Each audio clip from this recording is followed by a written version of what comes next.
That evening, the rain wasn't just falling. It was punishing the pavement like the words my father had just hurled at me. "The fund was never meant for someone who wastes time on computer games," he said, his voice cutting through the tension in our living room. My mother stood silently by the grand piano, her face a mask of disappointment as she clutched the acceptance letter I'd proudly placed in her hands moments before. "Catherine will put your college fund to better use at medical school. You're on your own now, Olivia." Those words echoed in my mind as I stood outside our suburban home, holding nothing but a duffel bag and the shattered remains of my dreams. Little did they know that 5 years later, I would be sitting across from them in a boardroom, holding their professional futures in my hands. The daughter they had discarded was now the CEO reviewing their company for acquisition. Before we jump back in, tell us where you're tuning in from, and if this story touches you, make sure you're subscribed, because tomorrow I've saved something extra special for you. The Westbrook family dinner table had always been a battlefield disguised as mahogany and fine china. Every evening at precisely 6:30 p.m., we gathered to perform the ritual of family dinner, a performance where my sister Catherine played the starring role, and I was perpetually cast as the understudy who would never see the spotlight. Catherine received another commendation from Dr. Harrington today, my mother, Eleanor Westbrook, announced as she delicately served portions of roasted salmon. "He says she's showing exceptional promise in cellular research." My father, Richard Westbrook, beamed with undisguised pride. At 53, he carried himself with the confidence of someone who had never tasted failure. As the founder and president of Westbrook Medical Supplies, he had built a regional empire supplying hospitals throughout New England. His salt and pepper hair and tailored suits projected the image he valued most: success. "That's my girl," he said, raising his water glass in Catherine's direction. "Following the family tradition, medicine is in our blood." Catherine, 2 years my senior at 20, smiled modestly, though the triumph in her eyes was unmistakable. She was everything I wasn't: methodical, traditionally intelligent, and most importantly, interested in medicine.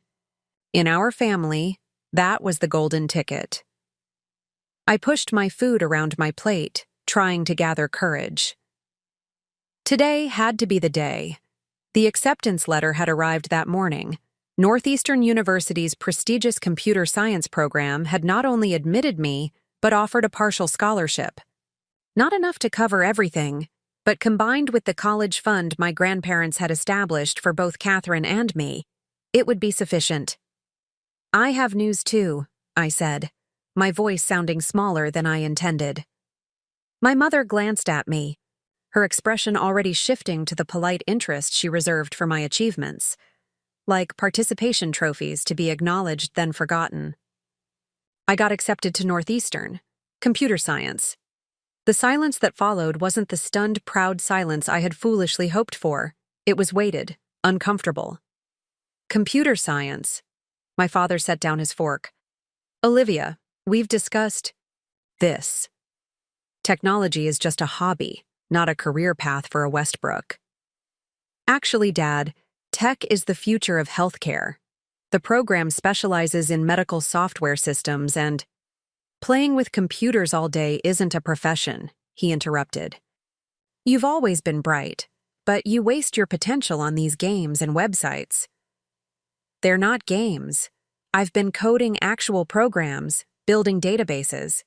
The admissions committee was impressed with the patient management system I designed for my senior project."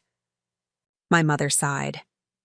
"Darling, your father and I thought you'd reconsidered pre-med at Boston University. We discussed this."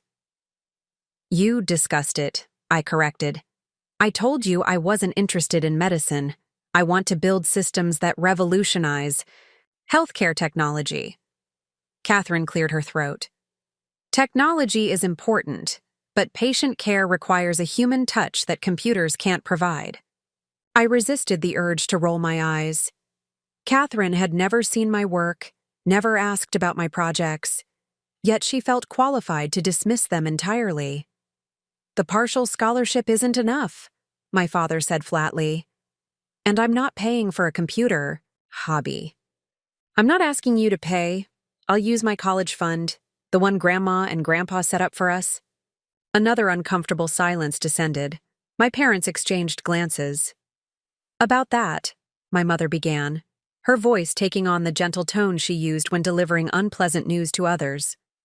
We've reallocated those funds. Reallocated? The word felt foreign on my tongue. What does that mean? My father straightened, shifting into his business posture. Catherine's medical school acceptance to Johns Hopkins came with prestige, but not enough financial support. The equipment requirements alone are substantial. As this aligns with the family legacy, we've directed your college fund to supplement hers. The room seemed to tilt sideways. You gave my college fund to Catherine? All of it? It's not like that, my mother interjected. We're investing in the future of Westbrook Medical. My future, I said, my voice rising despite my efforts to control it. That money was for my education. And it will serve education, Catherine's medical education, my father said firmly. Your computer interests can be pursued through a less expensive state school. Perhaps you should consider a sensible business degree instead. I looked at Catherine, searching for a hint of discomfort, embarrassment, perhaps even guilt. Instead, she examined her perfectly manicured nails, avoiding my gaze. You had no right, I said quietly. Grandma and Grandpa set up those funds for each of us? As your parents, we have every right to make educational decisions until you're 21, my father countered. The trustees agreed that this allocation best honors your grandparents' intentions for the Westbrook legacy. I stood up, my chair scraping loudly against the hardwood floor. I'm going to Northeastern. I'll find a way. Don't be dramatic, Olivia, my mother sighed. If you insist on this computer path, you'll need to fund it yourself. Perhaps this will teach you the value of practical career choices. I left the table and went straight to my room, pulling out the folder containing my acceptance package. The partial scholarship would cover about 40% of the tuition. Working part-time wouldn't come close to covering the rest, not to mention books, housing, and living expenses.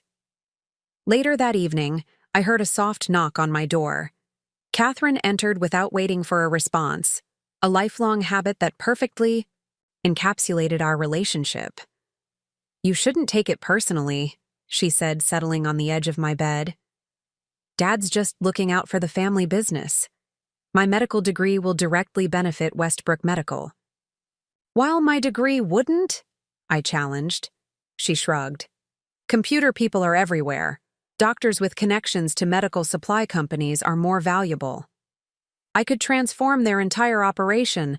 Their inventory system is still practically in the Stone Age.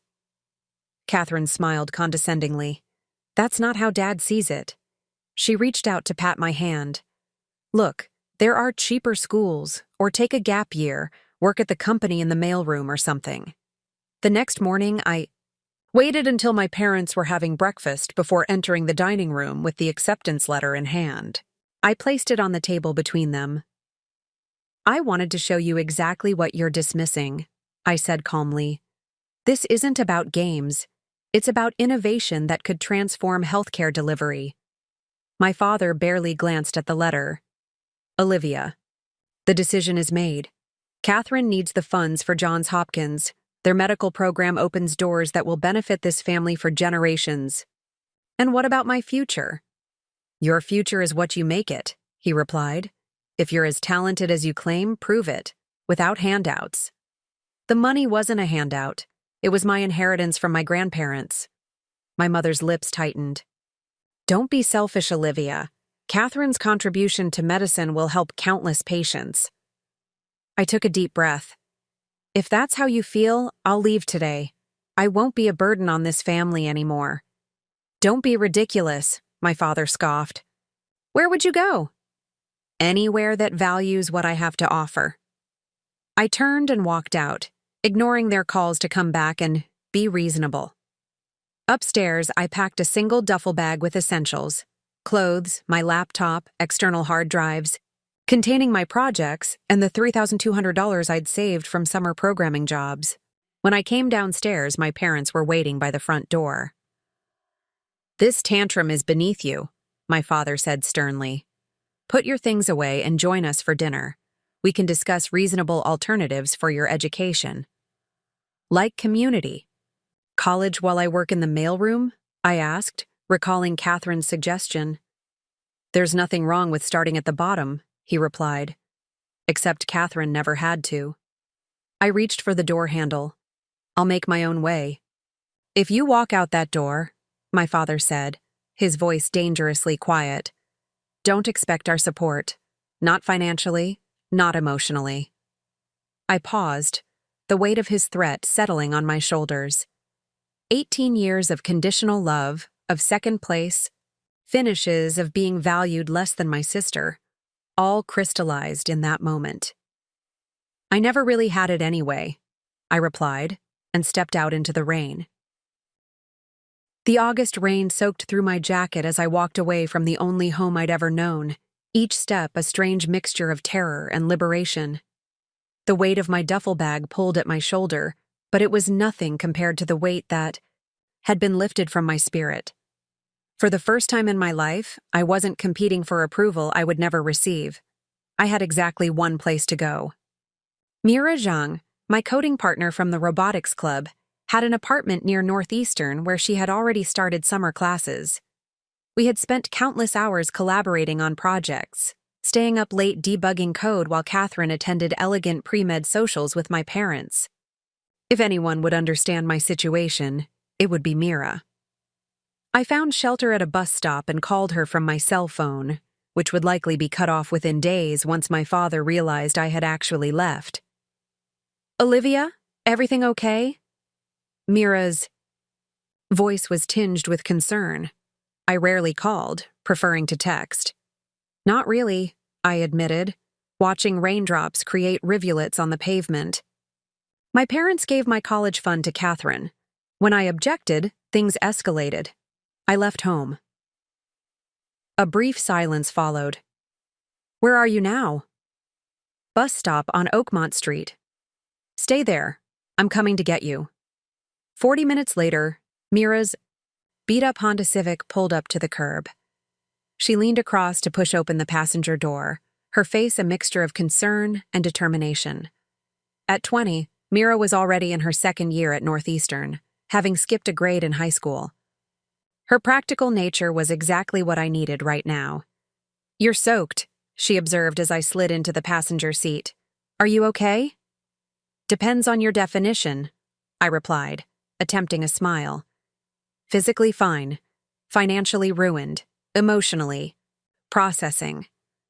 Mira nodded, pulling away from the curb. "Start processing at my place. My roommate moved out last week. Rent's due, but we can figure something out." Mira's apartment was a third-floor walk-up in a converted Victorian house. The space was small but immaculately organized, a testament to Mira's methodical nature.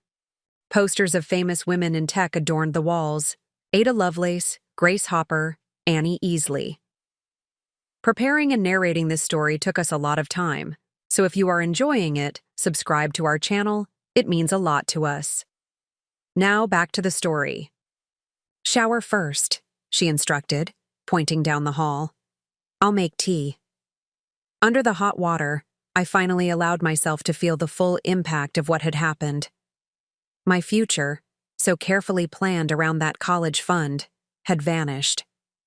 My family had chosen Catherine, again, and made it abundantly clear where their priorities lay. The tears I shed mixed with the shower water, washing away as I forced myself to focus on what came next. When I emerged in borrowed sweats, Mira was waiting with steaming mugs of green tea and her laptop open on the coffee table. "I've been thinking," she said without preamble. "You have 3 immediate problems: housing, tuition, and living expenses. Let's solve them one by one. Leave it to Mira to break down an emotional crisis into a set of solvable problems." The partial scholarship covers 40% of tuition, I said, sitting beside her. Housing and food are the immediate concerns. Mira nodded. My roommate left because she got an internship in New York. The room is paid through August. That gives us 3 weeks to figure out September's rent. I have $3,200 saved, I offered, but that won't go far once tuition payments start. What about student loans? I shook my head. I'd need a co-signer. My parents obviously won't help, and I don't have other family members close enough. Mira took a thoughtful sip of her tea. Okay, so we need income fast. I can look for tech support jobs, programming freelance work, anything that pays. Good start, but Northeastern has a co-op program. You can work at a tech company while earning credit. It might delay graduation by a semester, but the pay is decent. I'd researched the co-op program, but it typically started after completing 2 semesters. Freshmen aren't eligible, I reminded her. Rules can be flexible, Mira countered with a determined gleam in her eye. Especially if you demonstrate exceptional skills. And I happen to know Professor Abernathy is desperately seeking a research assistant for his healthcare database project. For the first time since leaving home, I felt a flicker of hope. You think he'd consider a freshman? I think he'd consider someone who built a functional patient management system as a high school project, Mira replied. Which reminds me, your project files. Tell me they're in that bag. I nodded, pulling out my external hard drives. Everything's here, every line of code. Good, because tomorrow we're going to polish your portfolio and get you in front of Abernathy. That night I slept on Mira's couch, exhaustion finally overcoming the adrenaline and emotional turmoil. I dreamed of computer screens filled with code, of locked doors and missing keys, of my father's dismissive expression as he turned away from me. I woke at sunrise, determined to prove him wrong. The next week passed in a blur of activity. Mira helped me refine my patient management system, adding features that highlighted its potential integration with hospital supply chains, a deliberate connection to my father's business that I included not out of sentimentality, but strategic thinking. If I could demonstrate real-world applications that even Westbrook Medical Supplies could benefit from, Professor Abernathy would be more likely to see my value. We sent my portfolio to him on a Tuesday. By Thursday, I was sitting in his cluttered office, surrounded by stacks of academic journals and half-empty coffee cups. Professor Abernathy was not what I expected. Instead of the stereotypical academic, he was a former tech industry executive who had transitioned to teaching after selling his healthcare software company. He scrolled through my projects on his monitor, occasionally murmuring appreciation. This inventory tracking algorithm is quite elegant, he noted, pushing his glasses up his nose. Did you develop it yourself? Yes, I confirmed. I designed it to minimize waste in pharmaceutical inventory systems. Impressive. Most of my graduate students couldn't code this efficiently. He turned to face me directly. Ms. Zhang speaks highly of your abilities, but your academic record is obviously limited. You're just starting your freshman year. Technically, I haven't even started yet, I admitted. Classes begin next month, if I can attend. His eyebrows rose. Financial concerns?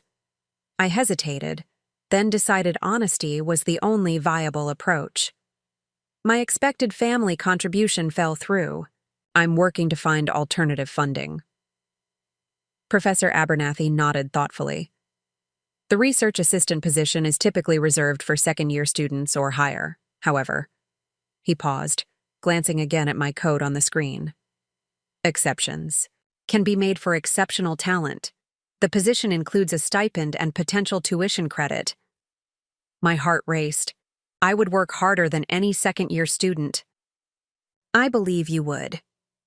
He closed my portfolio and leaned back in his chair. There's a catch, though. The project is in partnership with Boston Memorial Hospital. Their administrative systems are outdated, inefficient, and resistant to change. You'd be developing integration protocols between their existing systems and our new database architecture. I understand legacy systems, I assured him. My high school internship involved updating a clinic's patient records from paper to digital. This is considerably more complex, he warned. And the hospital administration is challenging.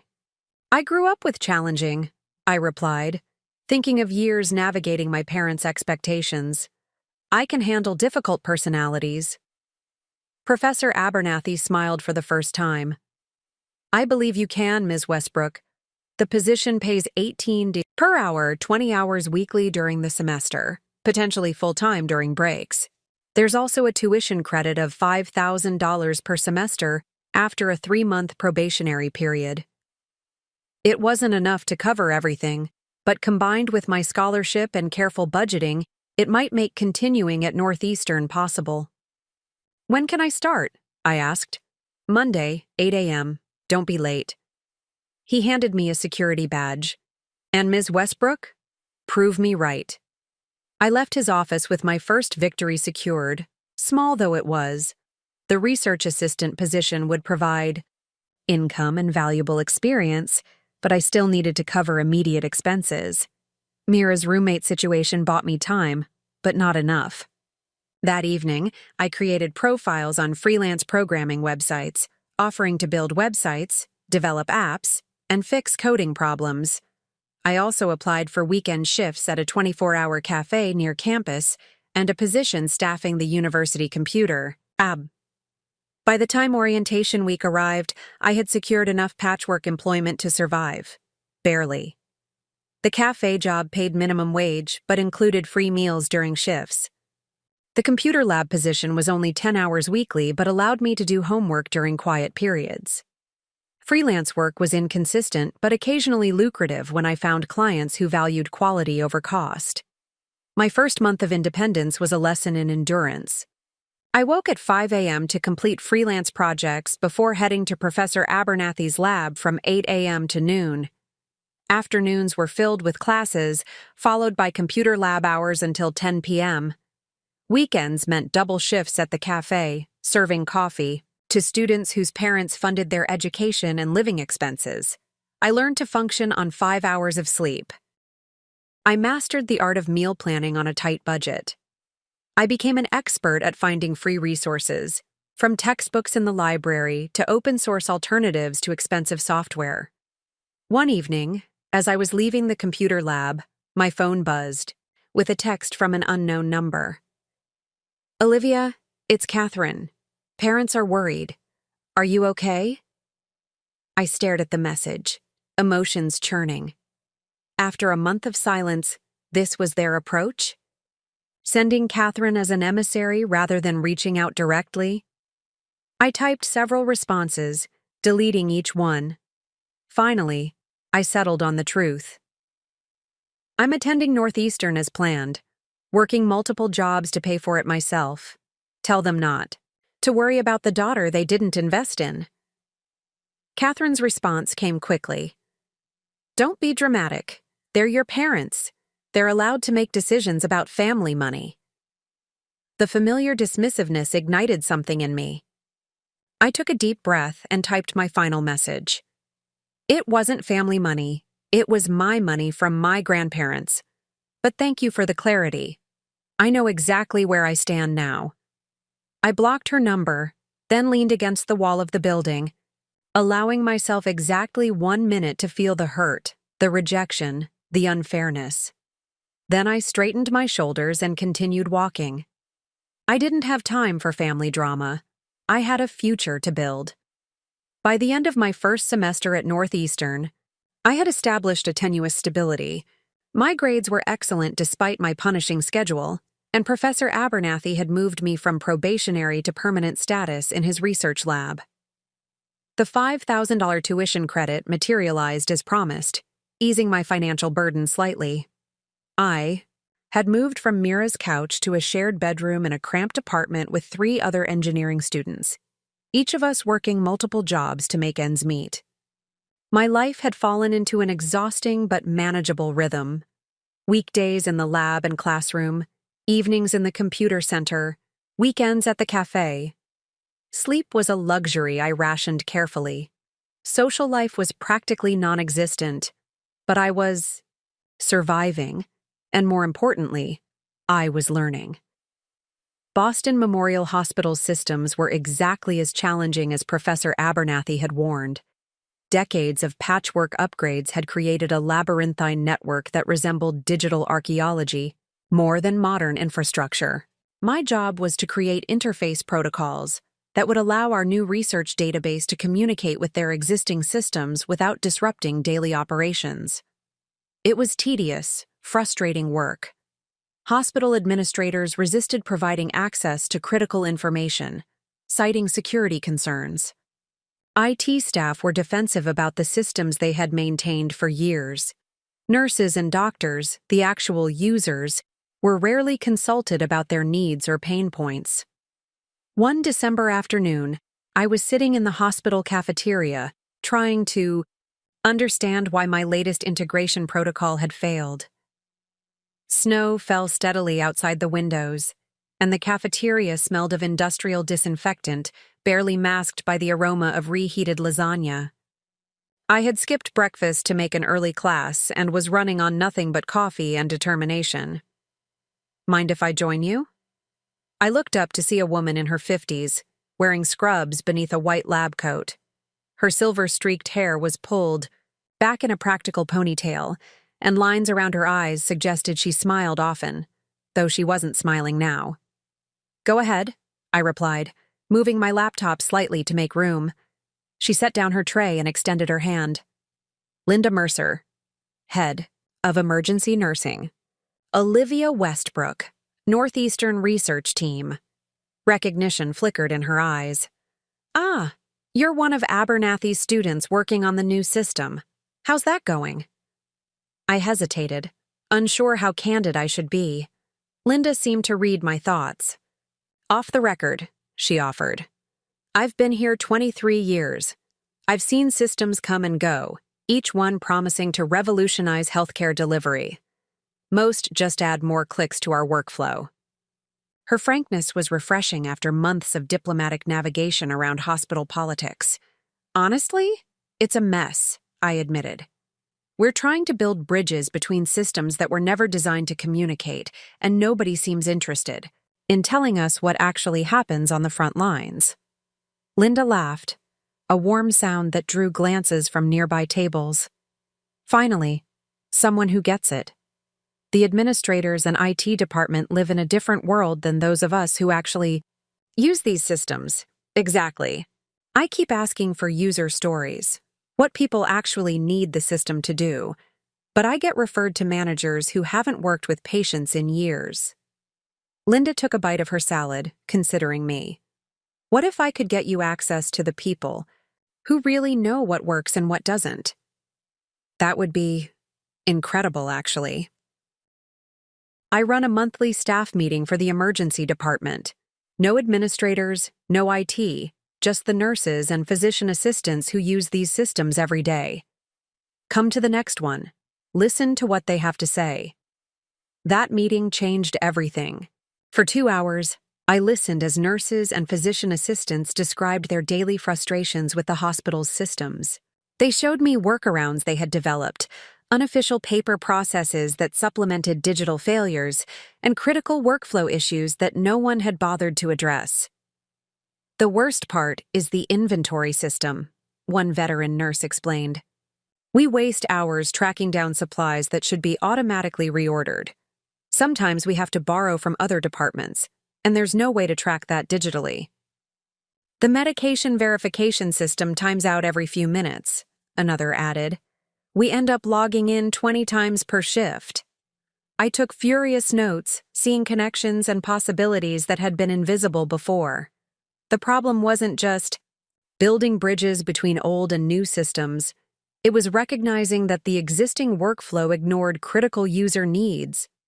That night, I called Professor Abernathy at home, something I had never done before. "It's not working because we're asking the wrong questions," I explained, unable to contain my excitement. We've been trying to integrate with systems that the actual users have already abandoned in practice. They've created shadow systems, informal workarounds, and paper processes because the official ones don't meet their needs.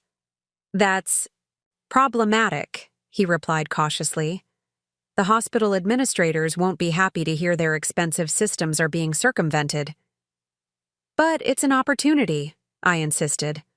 What if instead of just creating interface protocols, we develop a middleware layer that recognizes and incorporates these informal workflows, something that sits between the old systems and our new database, translating and enhancing both?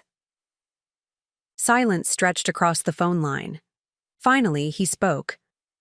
That's significantly beyond the scope of our current project. I know, but it would actually work. And isn't that the point? Another pause. Draw up a proposal. We'll discuss it in the lab tomorrow. I spent the entire night building a prototype and drafting a proposal. By morning, I had created a basic middleware concept that would capture the informal workflows while still integrating with both the legacy systems and our new database. It wasn't complete, but it demonstrated the potential. Professor Abernathy reviewed it with increasing interest. This is ambitious, he said finally. The hospital administration could reject it outright, or they could see it as the solution they've needed for years. I believe in it, I stated simply. Then let's refine it. But understand, this means additional work, significant additional work, beyond your current responsibilities. I'm used to that, I replied. For the next 3 months, I lived and breathed the middleware project. I scaled back my cafe hours to the minimum needed for survival, pouring every available moment into development. Linda arranged for me to shadow nurses and physician assistants, observing their workflows firsthand. I slept even less, coded even more, and gradually built a system that validated my vision. The presentation to hospital administrators was scheduled for early April. Professor Abernathy had warned me to keep expectations modest. They'll likely form a committee to evaluate it. That could take months. But when I demonstrated the prototype, showing how it captured medication verification with half the clicks, tracked borrowed supplies automatically, and integrated both official and unofficial workflows into a coherent system, the response was immediate. How soon can this be implemented? Asked the hospital's chief operating officer, Dr. Regina Montgomery. Implementation would require a phased approach, I explained, caught off guard by the direct question. Emergency department first, as that's where we've done our primary research, then expansion to other departments based on feedback and refinement. And the development team? Who would lead that? Professor Abernathy stepped forward. This is primarily Ms. Westbrook's design. She would naturally be involved in the implementation, though we'd need to discuss how that fits with her academic responsibilities. Dr. Montgomery turned her attention fully to me. Ms. Westbrook, what year are you? Freshman, I admitted. But I've been working with Professor Abernathy's lab since before the academic year began. Murmurs circulated through the room. Dr. Montgomery silenced them with a raised hand. Impressive.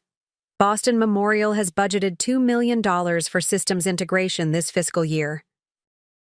We've been evaluating proposals from established healthcare IT vendors, but none have addressed these workflow issues as directly as your prototype. She glanced at her executive team. I'd like to explore a development partnership with Northeastern, specifically funding completion of Ms. Westbrook's system, rather than purchasing an off-the-shelf solution. The room erupted in discussion. Questions about timeframes, resources, technical specifications. Professor Abernathy fielded most of them, occasionally deferring to me for specific details. Throughout it all, I maintained my composure, despite the realization that my late-night project might actually transform into something significant. As the meeting concluded, Dr. Montgomery approached me directly. Your understanding of our operational challenges is unusual for someone without healthcare experience, she observed. Most programmers focus on technical elegance rather than practical workflow. My family is in medical supply, I explained, the words emerging before I could reconsider. I grew up hearing about healthcare systems and integration challenges. Westbrook, she repeated thoughtfully. Any relation to Westbrook Medical Supplies? My heart stuttered. My father is the founder. Richard Westbrook? I've met him at several industry conferences. He's quite proud of his daughter in medical school. That would be my sister Catherine, I clarified, keeping my voice neutral. I chose technology instead. Dr. Montgomery studied me with new interest. Interesting choice, given the family business. Well, Ms. Westbrook, your interesting choice may have just saved this hospital millions in failed systems integration. We'll be in touch about next steps. 2 weeks later, Boston Memorial Hospital and Northeastern University announced a formal development partnership. My middleware system, now officially named Metalink, would be developed as a joint venture, with a pilot implementation in the emergency department scheduled for fall. The project came with resources I had never imagined: a development team of 4 programmers, a dedicated project manager, and a stipend that allowed me to quit both the cafe and computer lab jobs. Most significantly, the university converted my research position into a specialized independent study program, granting full academic credit for my work on Medilink. In a single semester, I had gone from struggling student to project lead on a major healthcare initiative. My financial situation, while still not lavish, had stabilized. My academic path had accelerated dramatically. On the day the partnership was announced, I received another text from Catherine. Just heard about your hospital project from Dad's colleague. Sounds interesting. Parents still asking about you. Maybe time to reconcile? I stared at the message, considering the subtle shift. No longer dismissive, now almost respectful. Not because they cared about me, but because my work had gained external validation from their professional circles. My reply was brief, but pointed. When they're ready to respect my choices, not just my accomplishments, we can talk. Until then, I'm building my own path. I didn't block her this time. It wasn't necessary anymore. I had moved beyond needing their approval or fearing their judgment. For the first time, I was defining success on my own terms, and by those terms, I was just getting started. The Metalink pilot implementation exceeded even the most optimistic projections. Emergency department efficiency metrics improved by 28% in the first quarter. Medication errors decreased by 33%. Staff satisfaction scores rose to their highest levels in 5 years. Most importantly, the system actually worked the way healthcare providers needed it to work. The difference is that you built it for us, not for administrators, Linda Mercer explained during one of our weekly feedback sessions. Every other system I've used in 23 years was designed to generate reports for people who never touch patients. By the beginning of my sophomore year, Boston Memorial had approved full hospital implementation, increasing the project budget and extending our partnership agreement. Professor Abernathy had transitioned from direct oversight to an advisory role, leaving me as the primary architect of the expanding system. You've outgrown the research assistant position, he told me during our semester planning meeting. The university is creating a special designation for you, Innovation Fellow. It comes with full tuition coverage and a stipend equivalent to a graduate teaching assistant. I stared at him in disbelief. Full tuition? He nodded, smiling at my reaction. The hospital's board of directors specifically requested it. They see you as an investment worth protecting. Financial stability felt foreign after months of careful budgeting and constant work. I upgraded from my shared bedroom to a small studio apartment closer to campus. I purchased a new laptop to replace my struggling machine. Most significantly, I began building a modest emergency fund, a cushion against future uncertainty that provided peace of mind I hadn't experienced since leaving home.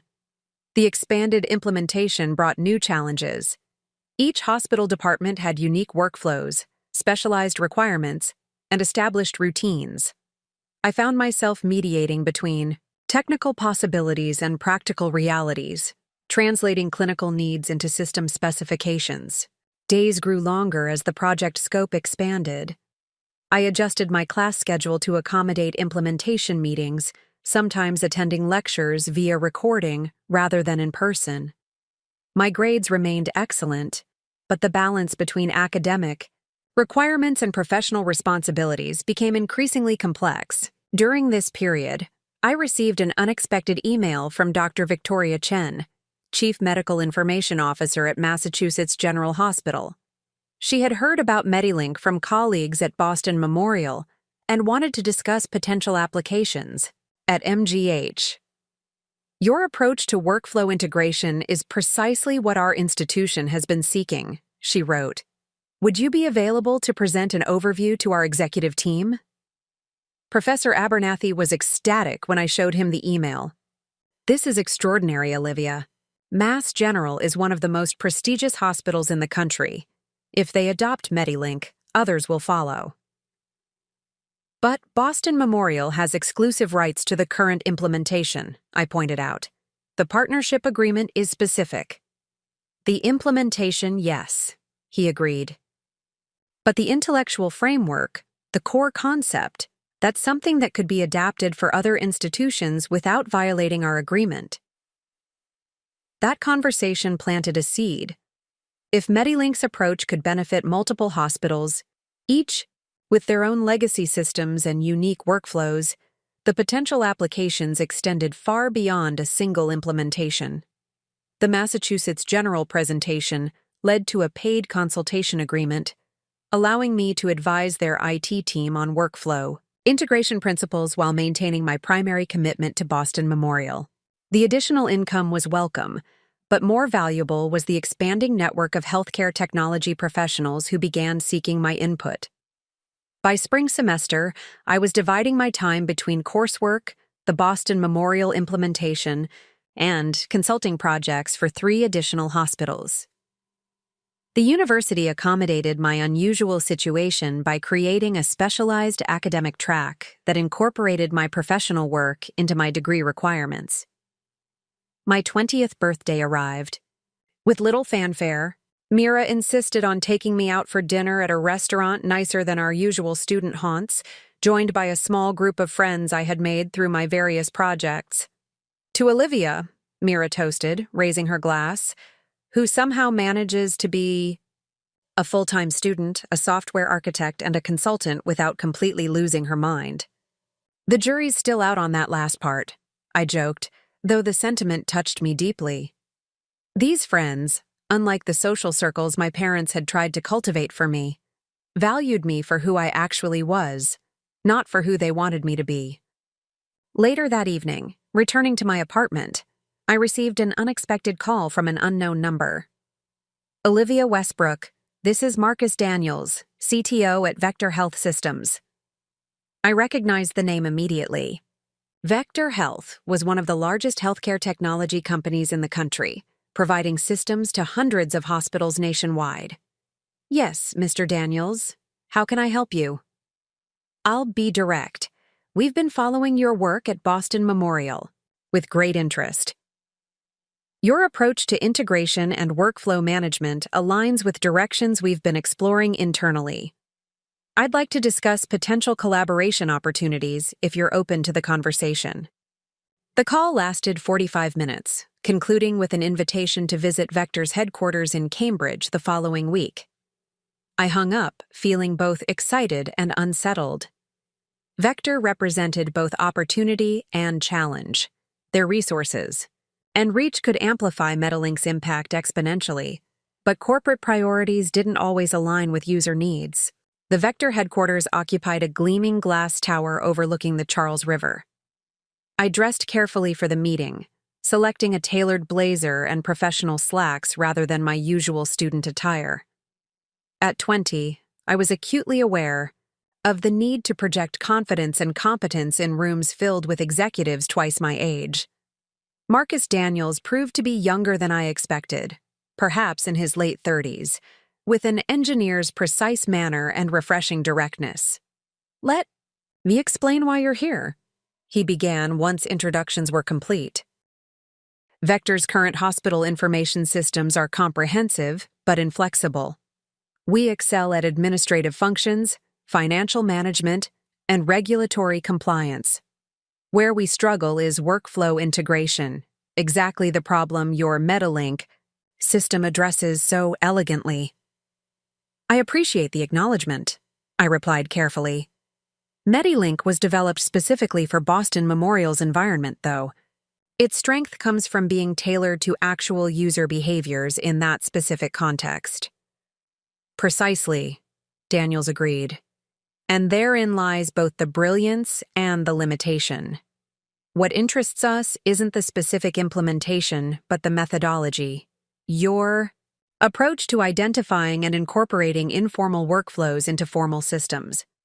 What followed was a detailed technical discussion about architecture, scalability, and implementation strategies. Throughout the conversation, I became increasingly aware that this wasn't merely an information exchange. It was an evaluation of me as much as my work.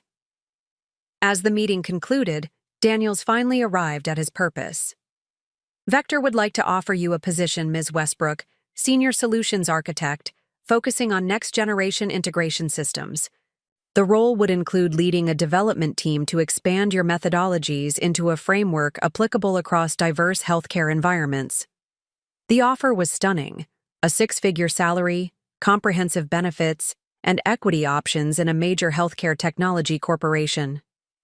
For someone who had been counting cafe tips less than 2 years earlier, it represented financial security beyond imagination.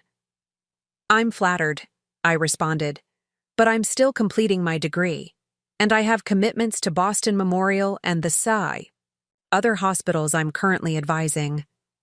Daniels nodded. "We've anticipated those concerns. The position could be structured to accommodate your academic completion, perhaps as a part-time role initially. As for your existing commitments, Vector could potentially assume those contracts with appropriate transitions." "I need time to consider," I said. "Of course. This isn't a decision to make hastily." He handed me a folder containing the formal offer. "Take 2 weeks. Consider carefully what you want your impact to be in healthcare technology." That question, what impact I wanted to have, followed me back to campus and throughout the days that followed. The Vector offer represented validation and opportunity, but something about it troubled me. In our discussions, patient outcomes and provider experiences had been secondary considerations to market position and competitive advantage. I sought Professor Abernathy's advice, showing him the offer letter and explaining my reservations. "It's an exceptional opportunity," he acknowledged. "Few students, few professionals at any stage, receive this kind of recognition." "But," I prompted, sensing his hesitation, "but it would fundamentally change your relationship to the work. At Boston Memorial, you're developing solutions directly informed by providers and patients. At Vector, you'd be designing systems primarily for sale to hospital administrators." His assessment articulated exactly what had been troubling me. "So you think I should decline?" "I think," he said carefully, "that you should consider what motivated you to create MediLink in the first place. Was it to advance your career, or was it to solve problems that actually matter to healthcare delivery?" The answer was clear, though the decision remained difficult. After a week of deliberation, I called Marcus Daniels. "I've decided to decline your offer," I told him. "While I'm honored by Vector's interest, I believe my work currently has the most impact through direct hospital collaboration." "I respect your decision," Daniels replied, though disappointment edged his voice.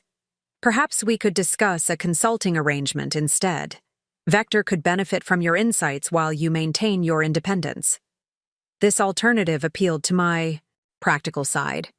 A consulting relationship would provide additional income and industry exposure without requiring me to compromise my approach or abandon my existing commitments. I'd be open to exploring that possibility, I agreed. The resulting arrangement proved more valuable than I could have anticipated. Vector contracted me to advise their integration team, exposing me to enterprise-scale development processes and resources while allowing me to maintain my independence. The experience expanded my understanding of commercial healthcare technology and highlighted the gaps between corporate solutions and frontline needs. More significantly, the Vector connection introduced me to a wider circle of healthcare technology investors and entrepreneurs. At industry conferences and networking events, I found myself increasingly sought after for my unique perspective. The rare technologist who had actually shadowed nurses, observed clinical workflows, and built systems that acknowledged the realities of patient care. One such event, a healthcare innovation symposium in Boston, led to a pivotal conversation with Elaine Margolis, founder of Horizon Partners, a venture capital firm specializing in healthcare technology. "Your approach is refreshingly patient-centered," she commented after my panel presentation on workflow integration. "Most technologists in this space are solving for efficiency or billing optimization, not actual care delivery. That's because most of them have never spent time on a hospital floor," I replied. She smiled. "Precisely, which makes your perspective particularly valuable." She handed me her card. "I'd like to continue this conversation. Horizon is always looking for visionaries who understand both technology and healthcare realities." That initial conversation evolved into regular advisory meetings. Elaine became both mentor and sounding board as I navigated the complex intersection of technology, patient care, and business reality. Her experience helped me recognize patterns and opportunities I might otherwise have missed. "You've created something remarkable with Medilink," she told me during one of our discussions. "But you're implementing it one hospital at a time, limited by your personal bandwidth and institutional boundaries." "What's the alternative?" I asked. "Scale," she replied simply. "Not through a corporate acquisition that would dilute your vision, but through a purpose-built entity designed specifically to advance your methodology." "You're suggesting I start a company," I realized. "I'm suggesting you consider the possibility," she corrected. "You've proven the concept, demonstrated the value, and established credibility. The next logical step is creating a vehicle to expand your impact beyond what you can personally implement." The idea was simultaneously exhilarating and terrifying. I had never envisioned myself as an entrepreneur. That had been my father's domain. Yet the limitations of my current approach were becoming increasingly apparent. Each new hospital implementation required extensive customization and personal involvement, creating a bottleneck that restricted Medilink's potential reach. "I wouldn't know where to begin," I admitted. Elaine's smile widened. "That's where Horizon Partners might be able to help. If you're serious about exploring this path, we should talk about what seed funding for a health tech startup actually looks like." By the end of my sophomore year, that conversation had evolved into a concrete possibility. With Elaine's guidance, I developed a business plan for Synapse Health Systems, a startup focused on bringing Medilink's workflow integration methodology to hospitals nationwide through a configurable platform approach rather than custom implementations. The potential was clear, but timing presented a dilemma. Launching a company while still completing my degree seemed impossible, yet delaying risked losing the momentum Medilink had established. "The opportunity is now," Elaine advised. "The healthcare technology landscape is shifting toward greater integration and user-centered design. Waiting 2 years to complete your degree could mean missing the window." Professor Abernathy offered a potential solution. "Northeastern's cooperative education model is flexible. We could structure your final 2 years as an entrepreneurial co-op, essentially treating your company launch as your experiential learning component." The pathway began to clarify. Form the company now, with academic support and venture funding, while completing my degree requirements through applied learning in the startup environment. As my sophomore year concluded, I stood at another pivotal threshold, no longer just surviving or proving my capabilities, but preparing to build something that could transform healthcare technology on a scale I had never imagined possible. The journey from rejected daughter to emerging healthcare innovator had been neither straight nor simple. Yet each challenge, each limitation, had forced creative solutions and unexpected opportunities. The college fund my parents had redirected, to Catherine now seemed almost irrelevant, a closed door that had ultimately led to a more meaningful path. I hadn't just found a way to attend Northeastern despite my parents' actions. I had discovered a vision and purpose that transcended their limited expectations for my life. Synapse Health Systems began in a converted warehouse space in Cambridge's Innovation District. The open concept office, with its exposed brick walls, industrial lighting, and communal workspaces, represented everything Westbrook Medical Supplies was not: modern, collaborative, and unfettered by tradition. Elaine Margolis and Horizon Partners provided $7 million in seed funding, enough to secure the office space, hire a small core team, and fund initial product development. Professor Abernathy joined as Chief Science Officer, splitting his time between his university duties and the startup. Linda Mercer came aboard as Clinical Integration Director, bringing her practical experience and provider perspective. My transition to CEO was both exhilarating and daunting. At 20, I became responsible not just for my own work, but for the livelihoods of 12 employees and the stewardship of millions in investor capital. The role required skills beyond coding or system design, negotiation, leadership, strategic planning, and financial management. Imposter syndrome is universal among founders, Elaine assured me during one of our weekly mentoring sessions, especially young founders. The trick isn't eliminating self-doubt, it's learning to make decisions despite it. Those decisions came rapidly in the early months. We needed to transform MetaLink from a custom implementation into a configurable platform that could adapt to diverse hospital environments without requiring extensive reprogramming.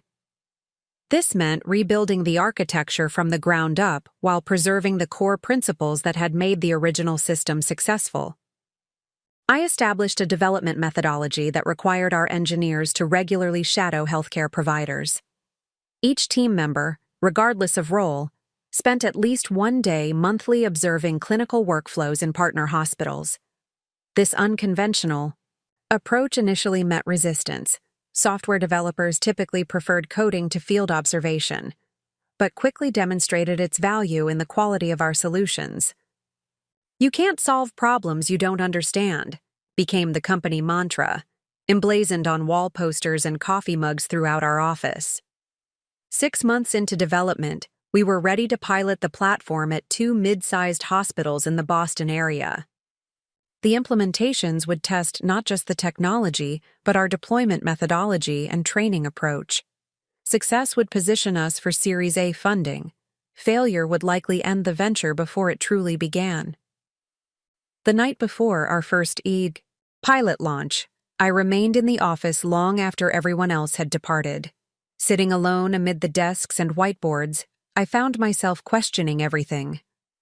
The architecture, the business model, my own capacity to lead an enterprise rather than just develop software.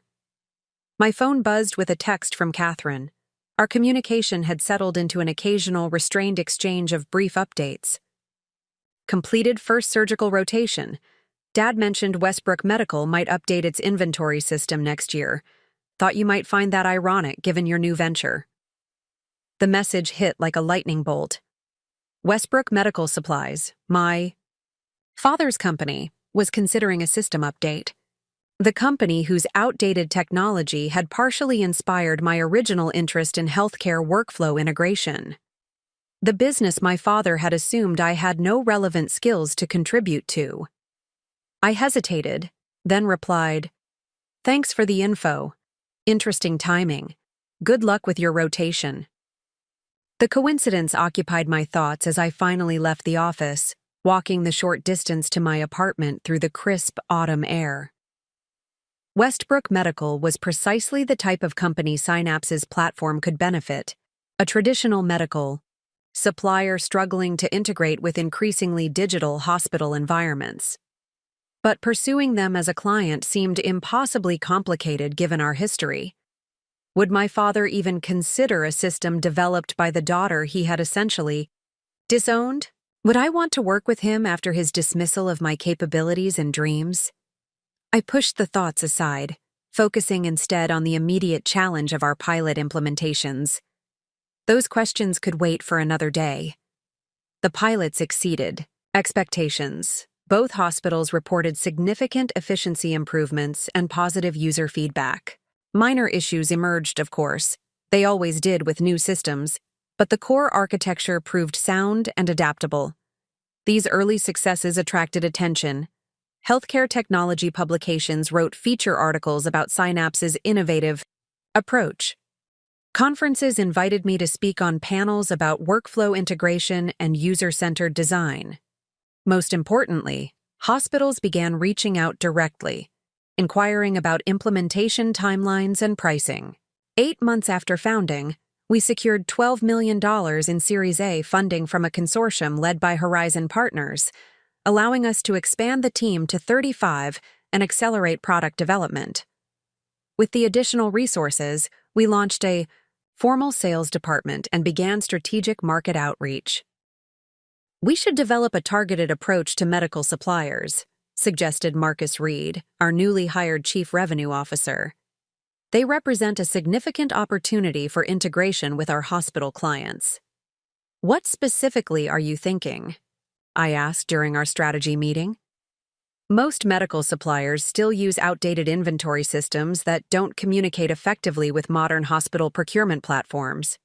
If we could develop an integration module specifically for that market segment, we could create substantial value on both sides of the transaction.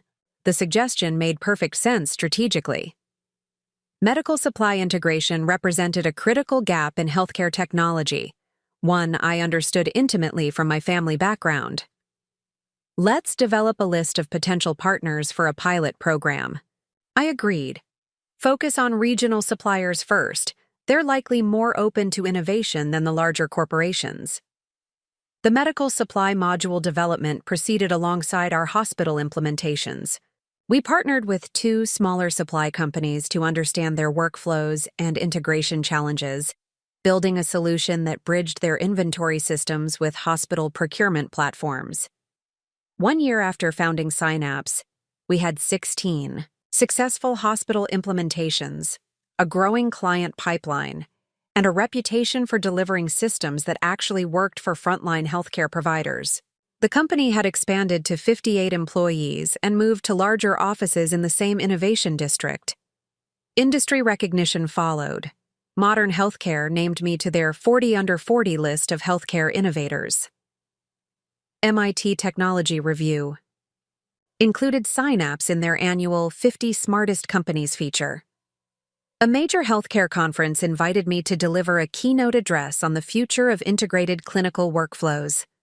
It was at this conference that I encountered my father for the first time in nearly 3 years. I had just concluded my presentation when I noticed him in the audience, sitting near the back of the hall. He looked older than I remembered, his hair grayer, his face more lined. He didn't approach immediately, but our eyes met briefly across the crowded room. Later, during the networking reception, he finally made his way to where I stood speaking with a hospital CIO. "Excuse me," he said, interrupting our conversation with the confidence I remembered well. "Might I have a moment with Ms. Westbrook?" The CIO nodded politely and moved away, leaving us face to face for the first time since I had walked out of our family home. "Your presentation was impressive," my father began stiffly. "Your understanding of healthcare workflows is quite comprehensive." "Thank you," I replied, maintaining professional composure despite the emotional undercurrent. "It comes from actually listening to the people who use the systems." He nodded, seeming to search for words. An unusual circumstance for Richard Westbrook, who always knew exactly what to say.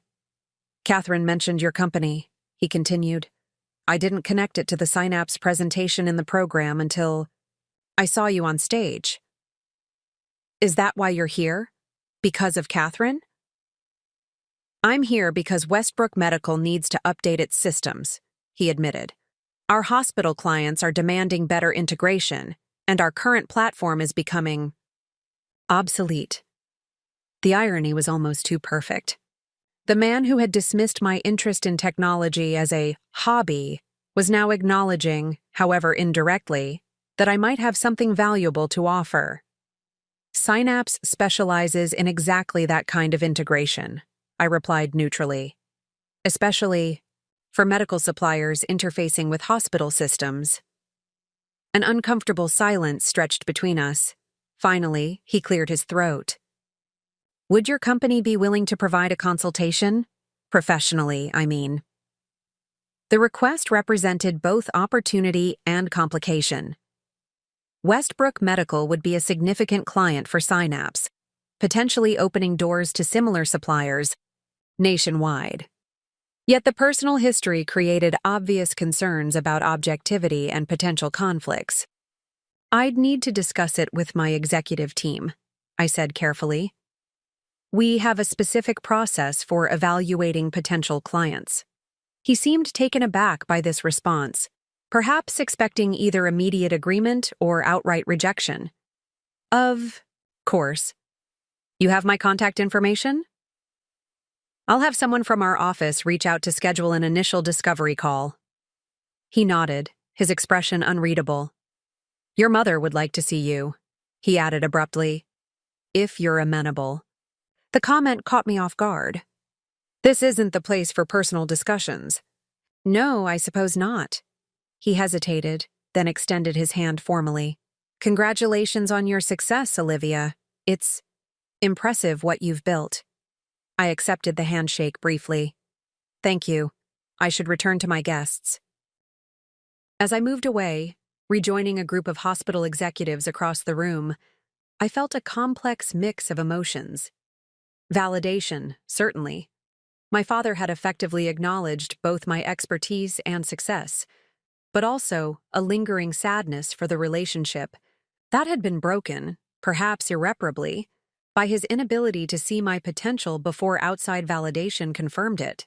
The following week, I called a special meeting of Synapse's executive team to discuss the Westbrook medical opportunity. I need to be transparent about the potential complications, I explained, after outlining the technical requirements. Richard. Westbrook is my father, and our personal relationship is strained. I left home 3 years ago when my parents redirected my college fund to my sister's medical school expenses. Marcus Reed, our CRO, whistled softly. That's a significant conflict of interest. Which is why I'm raising it directly, I agreed. If we pursue this opportunity, I would recuse myself from direct negotiations and client management. Linda Mercer frowned. But your expertise in medical supply workflows is central to our approach. Removing you from the project would compromise our methodology. There's another consideration, added our CFO, Daniela Martinez. Westbrook Medical is one of the largest regional suppliers in New England. Successfully integrating their systems could open doors to similar clients nationwide. From a business perspective, it's a strategic opportunity we should carefully consider. The discussion continued for nearly 2 hours, weighing professional opportunities against personal complications. Eventually, we developed a structured approach.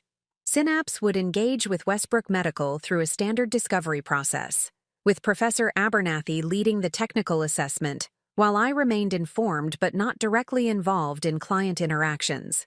If at any point the personal history interferes with professional delivery, we reevaluate immediately, I stipulated. Our reputation for objectivity and client focus cannot be compromised. The team agreed unanimously. The following day, our business development director reached out to Westbrook Medical to schedule the initial consultation. What followed was a carefully choreographed dance of professional engagement overlaid with personal history. Professor Abernathy led the Westbrook medical assessment, documenting integration challenges that mirrored those we had addressed in other medical supply environments. Their systems were exactly as outdated as I had suspected, heavily manual. Processes bolted onto aging digital infrastructure, creating information silos and workflow inefficiencies. The technical case for implementing Synapse's platform was compelling.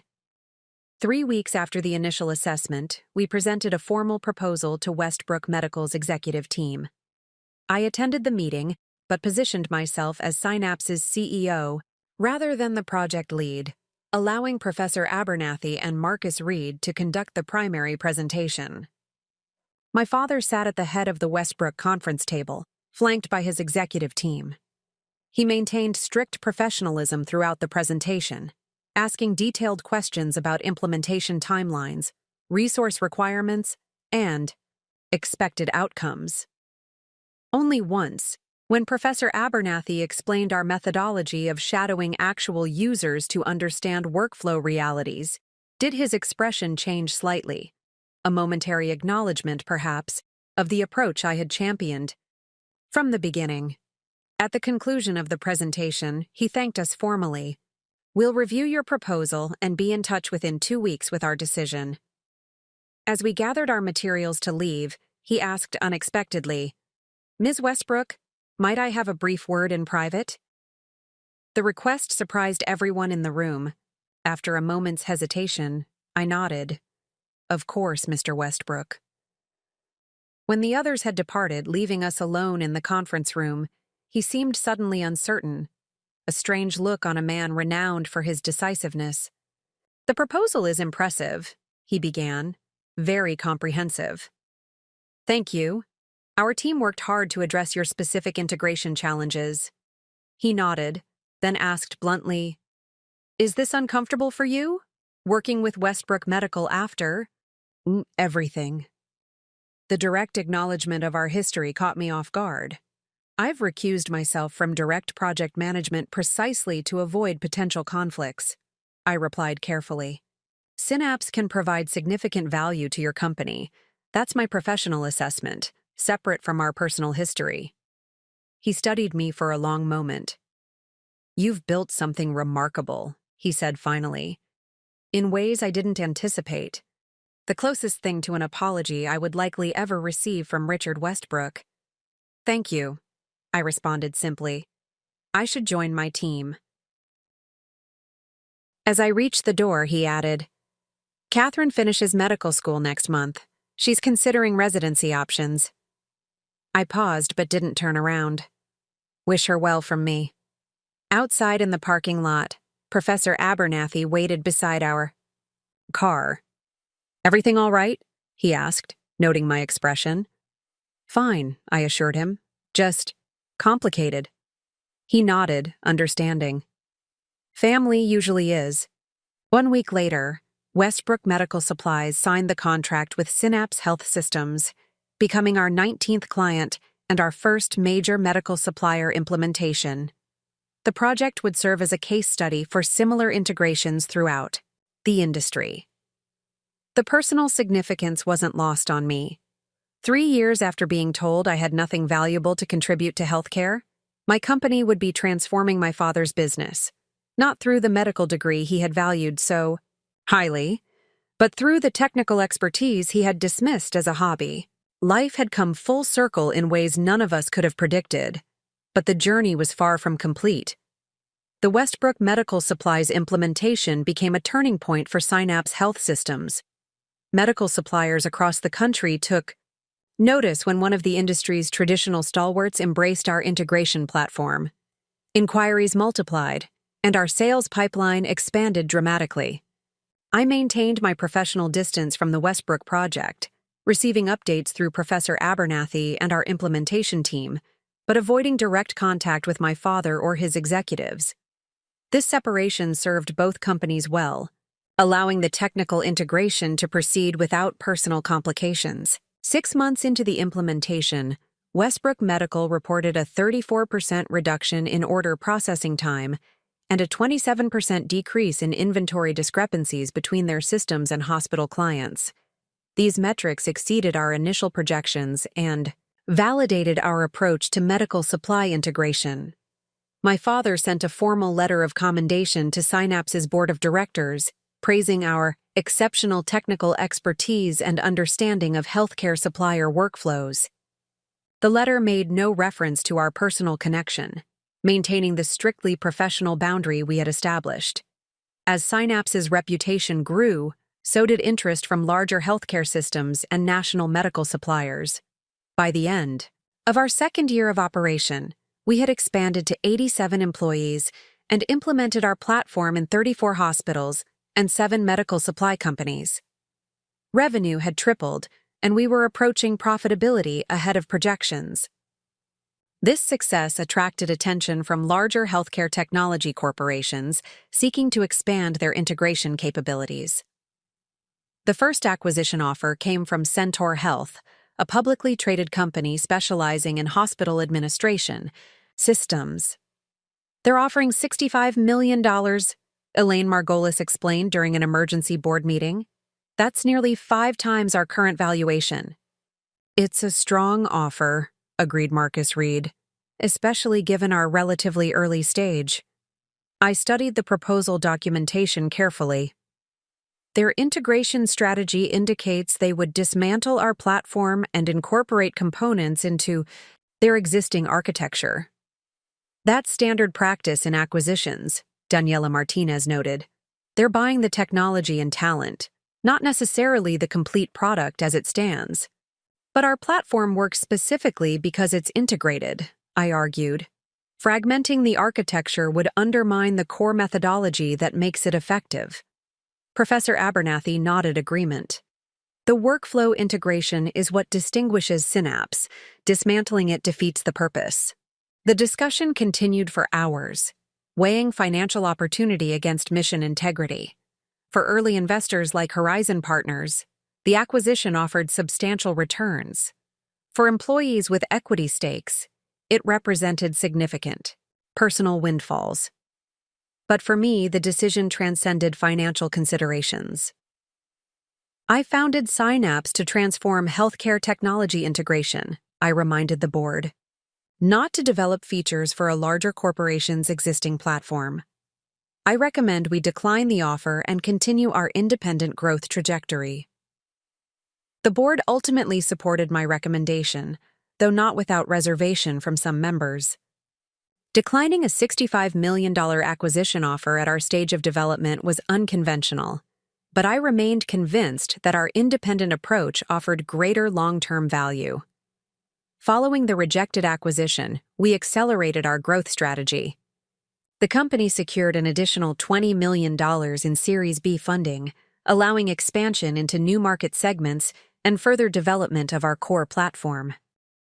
We opened a second office in Chicago to better serve Midwestern clients and began exploring international opportunities through Canadian hospital partnerships.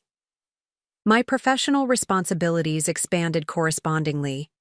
While I remained deeply involved in product architecture and development methodology, I increasingly focused on strategic direction, industry relationships, and organizational culture. My technical team had grown from 3 initial developers to a department of 45 engineers, requiring multiple layers of management and more formalized processes. Throughout this period, I completed my degree requirements through Northeastern's Cooperative Education Program, earning my bachelor's in computer science with a specialization in healthcare informatics. The university featured me in alumni publications as an entrepreneurial success story, highlighting the pathway from research assistant to CEO. My 22nd birthday arrived with little personal celebration, but significant professional milestones. Forbes magazine included me in their 30 Under 30 list for healthcare innovation. Synapse secured its 50th hospital implementation.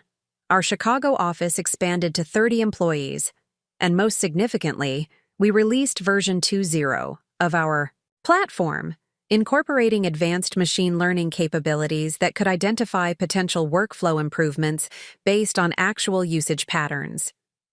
This technological advancement attracted attention from healthcare systems nationwide, including Massachusetts Medical Partners, a network of 6 hospitals and 20 outpatient facilities across New England. Their Chief Information Officer, Dr. Alan Bernstein, requested a personal meeting to discuss potential implementation across their entire system. "Your platform addresses exactly the integration challenges we've been struggling with," he explained during our initial consultation, particularly the disconnects between our outpatient clinics and inpatient facilities. "Those transitions are notoriously difficult," I agreed. "Patients experience them as a single care journey, but the systems treat them as entirely separate entities." Dr. Bernstein nodded enthusiastically. "Exactly. And your workflow approach actually acknowledges that reality instead of forcing providers to adapt to artificial system boundaries." Massachusetts Medical Partners represented our largest potential client to date, a comprehensive implementation that would span multiple facilities and care environments. The contract value exceeded all our previous implementations combined, with corresponding visibility throughout the healthcare industry. During the proposal development process, Dr. Bernstein mentioned something that caught my attention. "We've been particularly impressed with your results at Westbrook Medical Supplies. Their integration with our procurement systems has dramatically reduced order errors and back orders." "I'm glad to hear it's been beneficial," I replied carefully. "Richard Westbrook himself recommended we consider your platform, said it transformed their operations in ways he hadn't thought possible." This unexpected endorsement from my father, offered without obligation or direct personal benefit, suggested a shift in his assessment of my work that transcended our complicated history. The Massachusetts Medical Partners implementation proceeded smoothly, further enhancing Synapse's reputation and market position. Each successful deployment expanded our footprint in the healthcare ecosystem, creating a network effect as hospitals, suppliers, and other stakeholders experience the benefits of seamless workflow integration. By our 3rd anniversary, Synapse had grown to 136 employees across 3 offices, with implementations in 78 healthcare facilities and 16 medical suppliers. Annual revenue approached $45 million, with healthy profit margins and strong growth projections.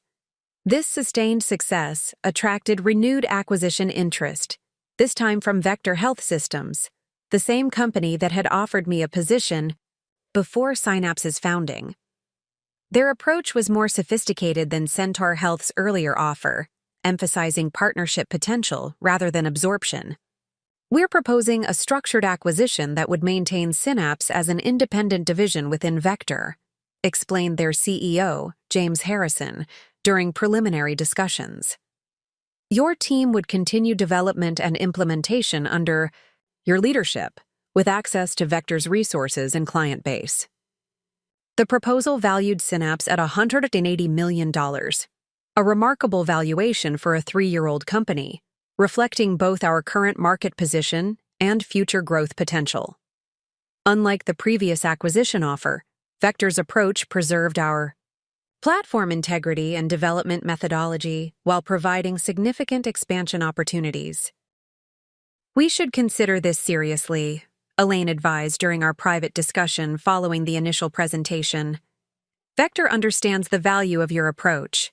They're not looking to dismantle what you've built, but to scale it more rapidly than we might achieve independently." "What about control?" I asked. "Would I maintain decision authority over Synapse's direction?" "The proposal includes a 3-year leadership guarantee with significant autonomy," she confirmed. "After that, it would depend on performance and strategic alignment." The opportunity required careful consideration. While I had resisted previous acquisition interest, Vector's approach addressed many of my concerns about maintaining platform integrity and development philosophy. Their resources could accelerate our growth trajectory and expand our impact throughout the healthcare ecosystem. After extensive discussion with our executive team and board, we engaged in formal negotiations with Vector, focusing on guarantees of operational independence and continued development control. The process stretched over several months, with multiple revisions to ensure alignment of expectations and objectives. Throughout the negotiation process, I found myself reflecting on the journey from rejected daughter to sought-after CEO. The acquisition would provide financial security beyond anything I could have imagined when leaving home with a single duffel bag. More significantly, it validated the vision my parents had dismissed as impractical and the skills they had characterized as merely recreational. The final agreement valued Synapse at $210 million, with structured earnouts that could increase the total to $275 million based on performance milestones. I would join Vector's executive leadership team while maintaining direct control of Synapse operations and product development for a minimum of 3 years. Key employees received significant retention packages, ensuring continuity during the transition. For me personally, the acquisition provided both validation and irony. My equity stake translated to approximately $42 million. Ironically, precisely 21 times the college fund my parents had redirected to Catherine. The mathematics of this coincidence wasn't lost on me, though I kept the observation to myself. The acquisition announcement generated significant industry attention. Healthcare technology publications featured extensive coverage of the deal and its implications for integration standards. Business journals highlighted the successful exit for a female-founded healthcare startup. Local Boston media emphasized the homegrown innovation story. Among the many congratulatory messages I received was a brief email from Catherine.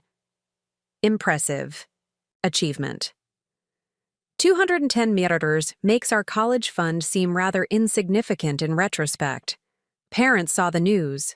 Dad seemed surprisingly proud. Call him sometime? He's not good at reaching out. I considered her suggestion but ultimately decided against immediate personal contact.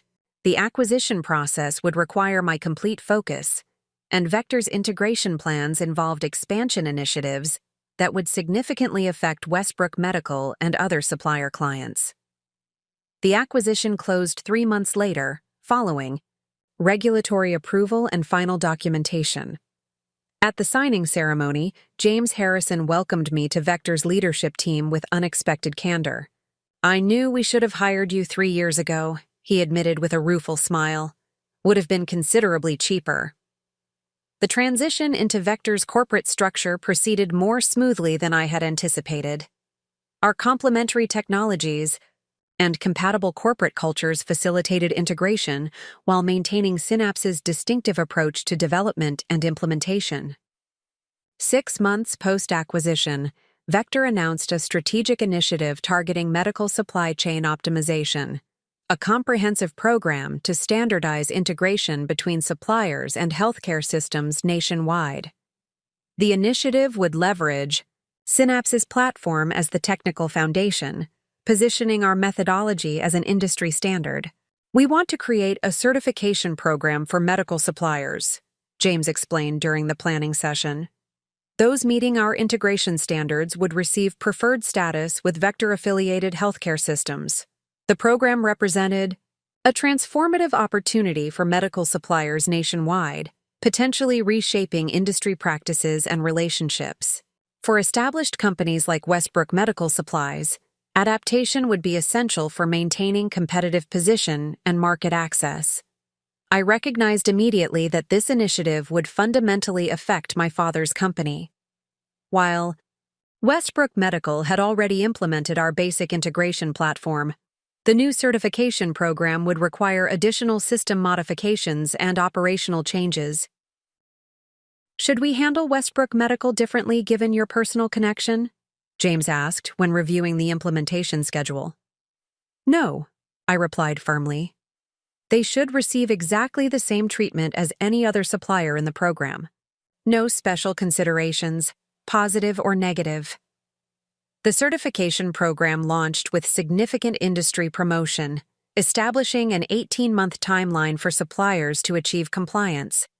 As anticipated, it generated both enthusiasm and resistance throughout the medical supply ecosystem.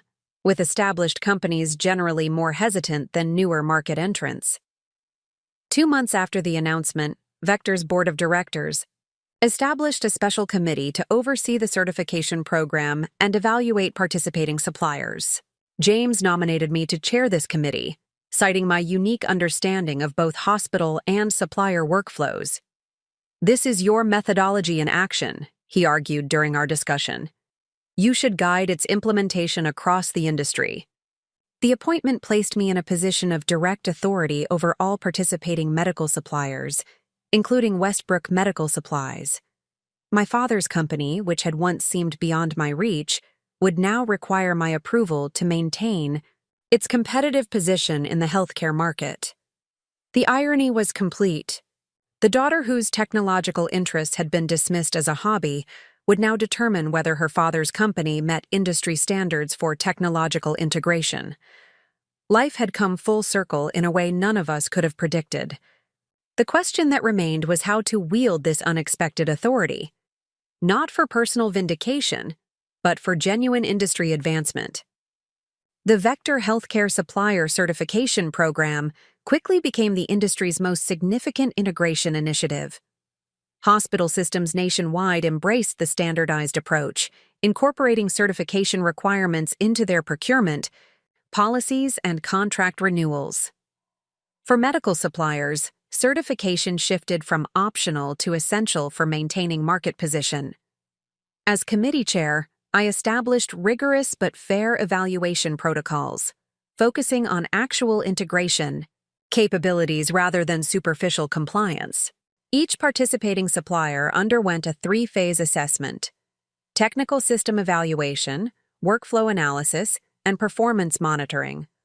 Only companies demonstrating genuine integration effectiveness would receive certification.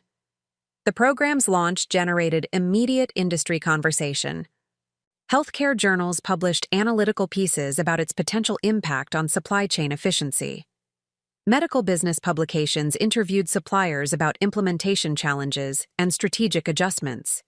Industry conferences featured panel discussions examining the certification's long-term implications.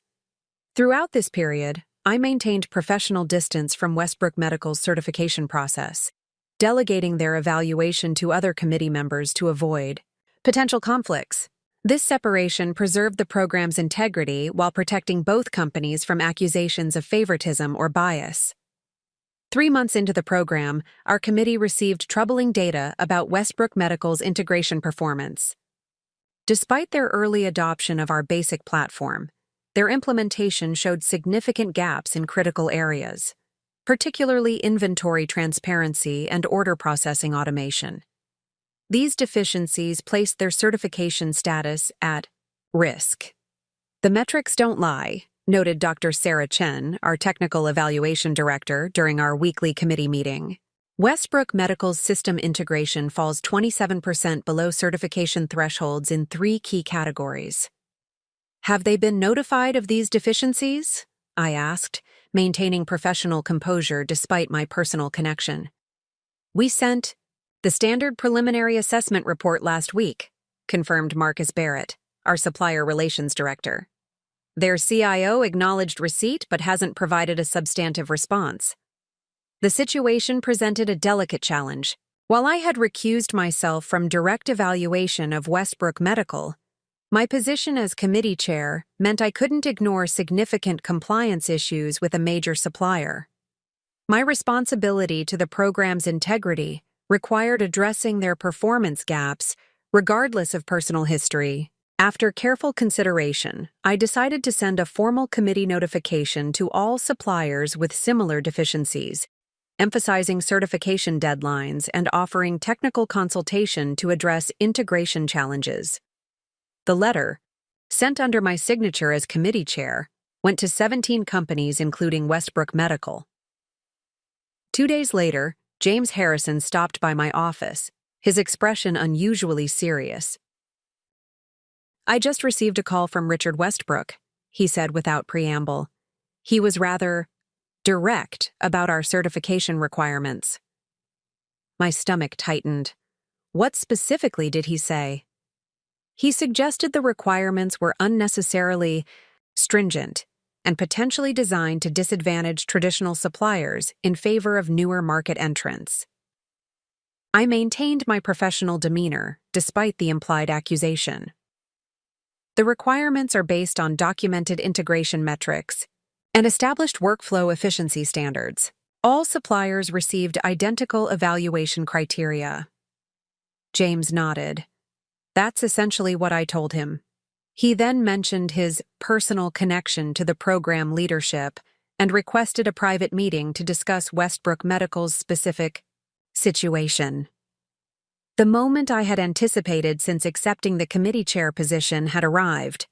My father was attempting to leverage our relationship to influence the certification process, exactly the scenario I had sought to prevent through recusal. Did he specifically reference me? I asked. Not by name, James replied carefully. But the implication was clear. I considered the situation from multiple perspectives: personal, professional, and strategic. How I handled this request would establish precedent for the entire certification program while inevitably affecting my complex relationship with my father. The appropriate response, I said finally, is that all suppliers receive the same evaluation process, and special meetings with committee leadership outside the established protocol would undermine program integrity. Westbrook Medical is welcome to schedule a standard technical consultation with our assessment team, just like any other supplier. James studied me for a moment, then nodded approval. Perfectly handled. I'll convey that response. He paused, before adding, "This can't be easy, given your history." The history is precisely why maintaining strict protocol is essential, I replied. The certification program must be beyond reproach, especially regarding suppliers with any connection to committee members. The following week, Westbrook Medical requested the standard technical consultation offered to all suppliers with compliance gaps.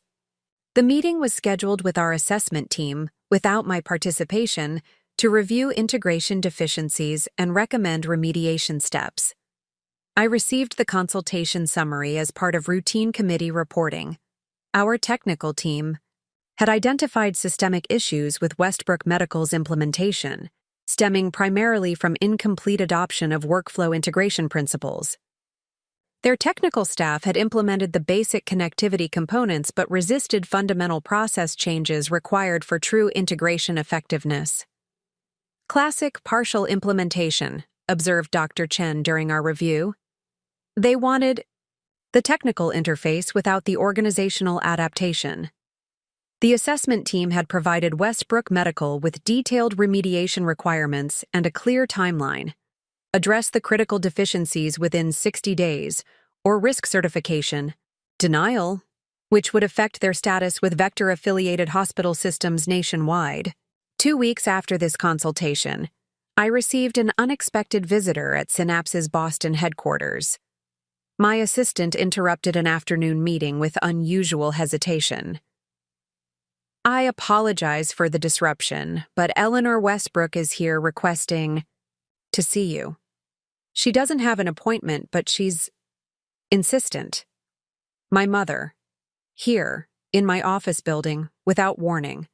I hadn't seen her since leaving home nearly 4 years earlier. Our only communication had been brief, formal exchanges during Catherine's medical school graduation, an event I had attended primarily to support my sister, maintaining polite distance from my parents throughout the ceremony. After a moment's consideration, I nodded. Please show her to the small conference room. I'll be there shortly. I concluded my meeting efficiently, then took a few moments to compose myself before heading to the conference room. Through the glass wall, I could see my mother sitting stiffly at the table, her posture as perfect as always, her appearance meticulously maintained despite being a decade older than in my memories. She rose as I entered, her expression a complex mixture of pride and uncertainty. Olivia, thank you for seeing me without an appointment. Mother, I acknowledged with a professional nod. This is unexpected. Your office is impressive, she observed, glancing around the sleek conference room with its views of the Boston skyline. The whole building is quite modern. I recognized her conversational deflection, an old habit when approaching difficult topics. I assume you're here about Westbrook Medical's certification status, I said directly, taking a seat across from her. She seemed momentarily taken aback by my directness, then nodded. Your father is concerned about the timeline for addressing the integration requirements. The changes would necessitate significant operational adjustments. The same requirements apply to all suppliers in the program, I explained evenly. The timeline reflects industry implementation standards. I understand that, but surely some flexibility might be possible given the circumstances. What circumstances specifically? I asked, though I knew exactly what she meant. She hesitated, then stated plainly, the family connection. I maintained my professional composure, though her words stung more than anticipated. After years of minimal contact, this was her approach, seeking special treatment for my father's company based on the very relationship they had effectively severed. Mother, I've recused myself from all direct evaluation of Westbrook Medical, precisely to avoid conflicts of interest. The assessment team has provided standard remediation guidelines based on objective performance metrics. Any deviation from established protocol would compromise the entire certification program. She studied me with new awareness, perhaps seeing for the first time the professional I had become rather than the daughter who had disappointed her expectations. Your father doesn't adjust easily to change, she said finally, especially when directed by others. The certification isn't optional, I explained. Hospital systems nationwide are incorporating these standards into their procurement requirements. Without certification, Westbrook Medical would lose access to significant market segments. She nodded slowly, accepting this reality.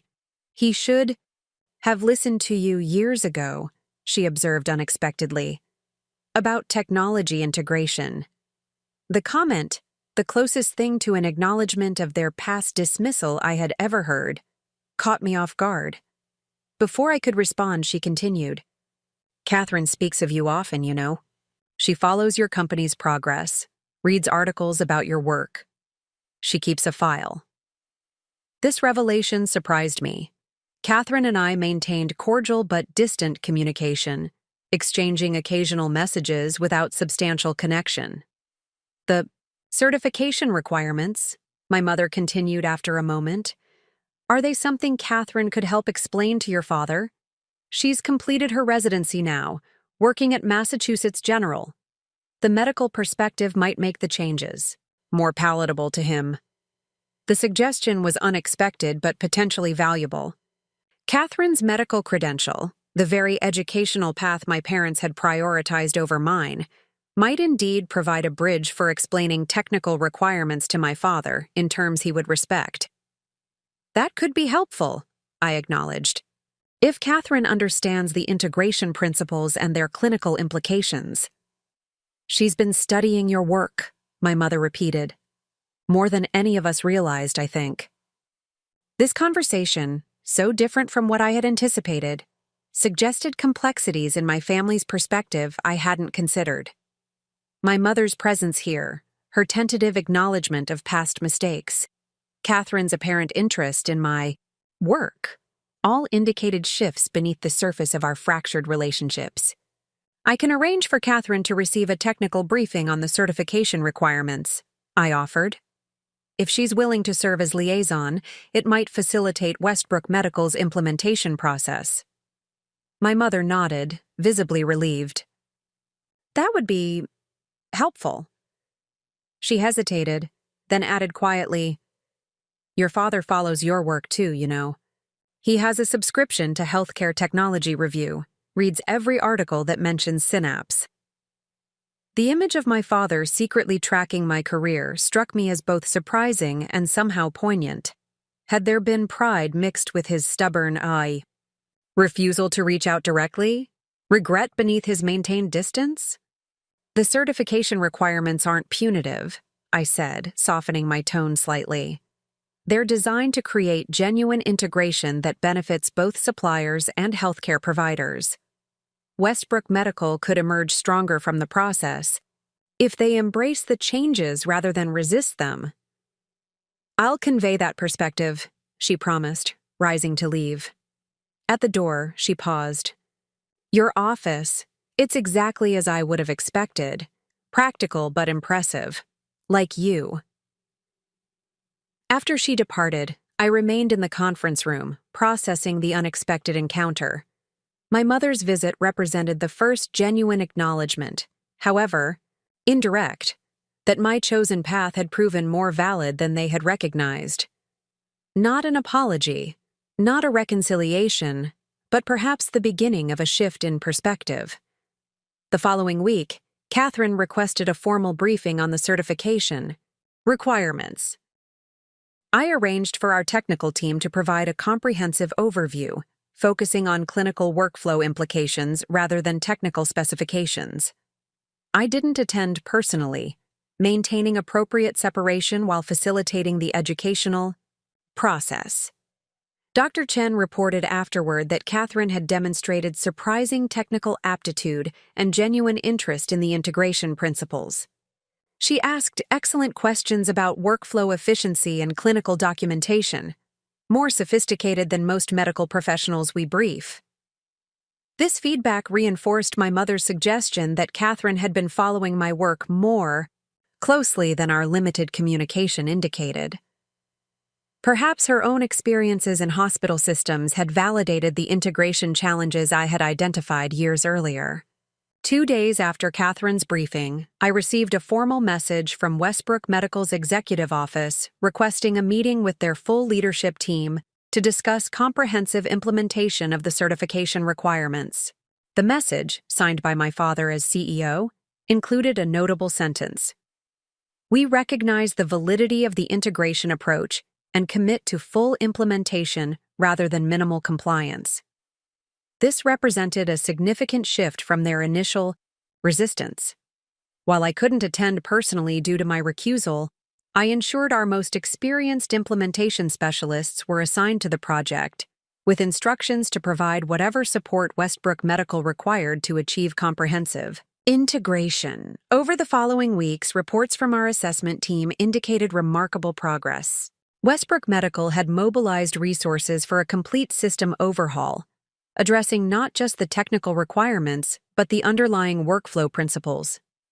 My father had apparently embraced the integration methodology with unexpected thoroughness, directing his team to implement changes that exceeded minimum certification requirements. 6 weeks into the remediation period, Dr. Chen requested an urgent meeting.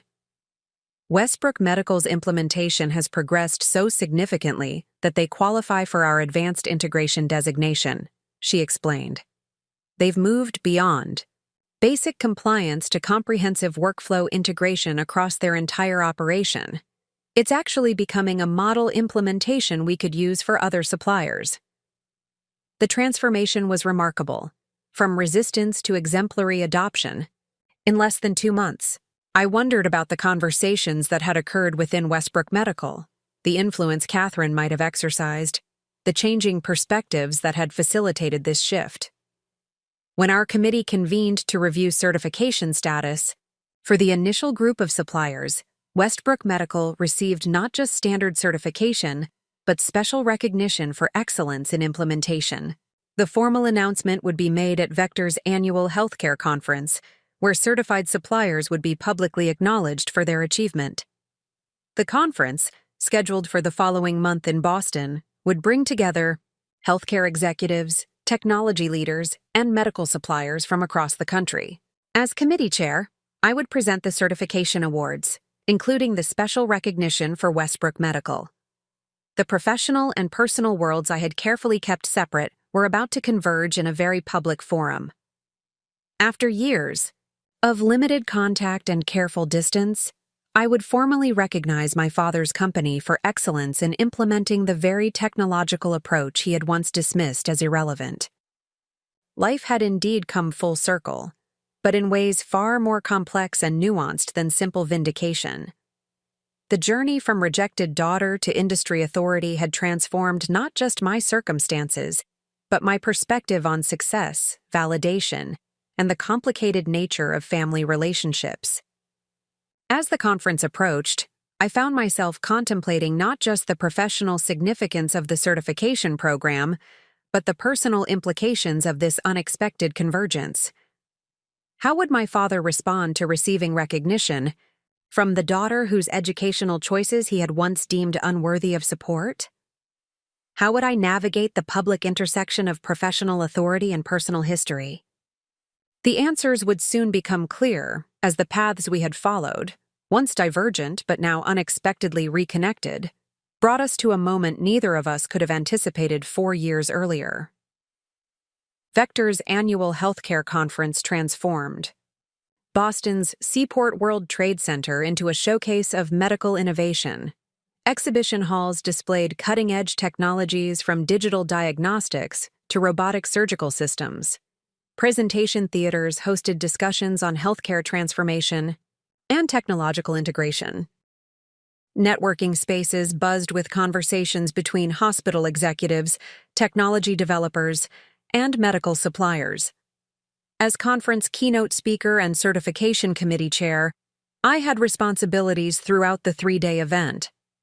My schedule included panel moderation, executive briefings, and media interviews, culminating in the certification recognition ceremony scheduled for the final evening. The night before the conference opened, James Harrison hosted a private dinner for Vector's executive leadership team and key industry partners. The gathering served both celebratory and strategic purposes, acknowledging the certification program's successful implementation while strengthening relationships with influential healthcare decision-makers. I arrived at the restaurant's private dining room to find James deep in conversation with Richard Westbrook. My father stood with his back to the entrance, unaware of my arrival. Their discussion appeared animated but cordial, punctuated by occasional nods of agreement. James spotted me immediately, his expression signaling both welcome and slight concern. "Olivia, perfect timing. Richard and I were just discussing the remarkable transformation at Westbrook Medical." He gestured me forward. "Richard, I believe you're acquainted with our certification committee chair?" My father turned, his expression shifting from professional congeniality to momentary surprise. "Olivia," he acknowledged with a formal nod. James was explaining the impact of the certification program across supplier systems. "The program has exceeded our initial projections," I responded professionally, maintaining appropriate distance while colleagues observed our interaction. Particularly among suppliers who embraced comprehensive implementation rather than minimal compliance. "Westbrook Medical certainly falls into that category," James noted. "Richard was just sharing their performance improvements since implementing the advanced integration protocols." My father nodded, his expression carefully controlled. "Our order processing efficiency has increased 42% in the past quarter. Hospital procurement integration has virtually eliminated discrepancies and returns." "Impressive metrics," I acknowledged. "Your implementation team must have worked diligently to achieve such comprehensive integration." "They had excellent guidance," he replied after a moment's hesitation. "The technical briefing your team provided to Catherine was particularly helpful in translating integration requirements into operational directives." The mention of Catherine signaled both a bridge between us and acknowledgement of the family, dynamics at play beneath our professional interaction. Before the conversation could progress further, James was called away to greet arriving guests, leaving my father and me momentarily alone. An uncomfortable silence stretched between us, filled with unspoken history and complex emotions. He broke it first, his voice lowered to ensure privacy. "Your mother mentioned she visited your office." "She did," I confirmed. "It was unexpected, but constructive." He nodded, seeming to search for appropriate words. "The certification requirements. They're transforming our operations in ways I hadn't anticipated. Not just technical efficiencies, but fundamental workflow improvements." That's precisely their purpose, I explained. True integration requires operational adaptation, not just system connectivity. Yes, he agreed, surprising me with his ready acknowledgement. I see that now. The simple statement carried significant weight, a tacit admission that my approach to healthcare technology, once dismissed as impractical, had proven its value in measurable business outcomes. Before our conversation could continue, other executives joined us, shifting the discussion to broader industry trends. Throughout the evening, I maintained professional composure while acutely aware of my father's presence across the table. He participated actively in group discussions, occasionally referencing Westbrook Medical's implementation experience with what appeared to be genuine appreciation for the methodology I had developed. The conference opened the following morning, with my keynote address to over 2,000 healthcare executives, technology leaders, and medical professionals. From the podium, I outlined the certification program's purpose, methodology, and preliminary outcomes, emphasizing the transformative potential of genuine workflow integration across the healthcare ecosystem. True integration isn't about connecting systems, I explained to the attentive audience. It's about understanding and respecting the human workflows that animate those systems. Technology should adapt to how healthcare actually functions, not force providers and patients to adapt to technological limitations. Throughout the presentation, I noticed my father sitting in the front row, attentively taking notes, a detail that might have seemed inconsequential to others, but carried profound significance given our history. 4 years earlier, he had dismissed my technological insights as irrelevant hobby interests. Now he was documenting my expertise before an audience of industry leaders. The conference schedule kept us separated during the following days, our paths occasionally crossing in exhibition halls or between sessions, but without opportunity for substantive interaction. I glimpsed Catherine attending a technical presentation on clinical workflow integration, and my mother at a reception for hospital executives, but maintained professional focus on my conference responsibilities. The certification recognition ceremony, scheduled for the final evening in the grand ballroom, would bring our inevitable direct interaction. As committee chair, I would present certifications to 34 qualifying suppliers, including the special recognition for excellence to Westbrook Medical and 2 other companies that had exceeded standard requirements. The ballroom filled, with attendees in formal business attire, round tables arranged throughout the space, a stage at the front with projection screens displaying the Vector and Certification Program logos. James Harrison opened the ceremony with remarks about the program's significance for healthcare integration, then introduced me as the architect of the methodology and chair of the certification committee. Taking the podium, I outlined the certification, requirements, evaluation process, and significance for hospital-supplier relationships before beginning the recognition presentations. Each certified supplier received acknowledgement of their achievement, represented by their CEO or designated executive accepting a certification emblem and digital credential for their systems. Westbrook Medical was scheduled last among the special recognition recipients, creating an inevitable moment I had both anticipated and prepared for. As their company name appeared on the screen, I maintained professional composure while scanning the audience. Westbrook Medical Supplies has achieved special recognition for excellence in implementation, I announced to the assembled industry leaders. Their integration platform demonstrates exemplary adaptation of workflow principles, exceeding standard requirements in all evaluation categories. Their transformation from traditional supplier systems to comprehensive integration represents precisely the kind of operational evolution our program was designed to facilitate. My father approached the stage, his expression a complex mixture of professional pride and personal emotion. As he reached the podium, I extended my hand formally, maintaining appropriate professional boundaries. Congratulations on Westbrook Medical's achievement, I said, presenting the special recognition emblem.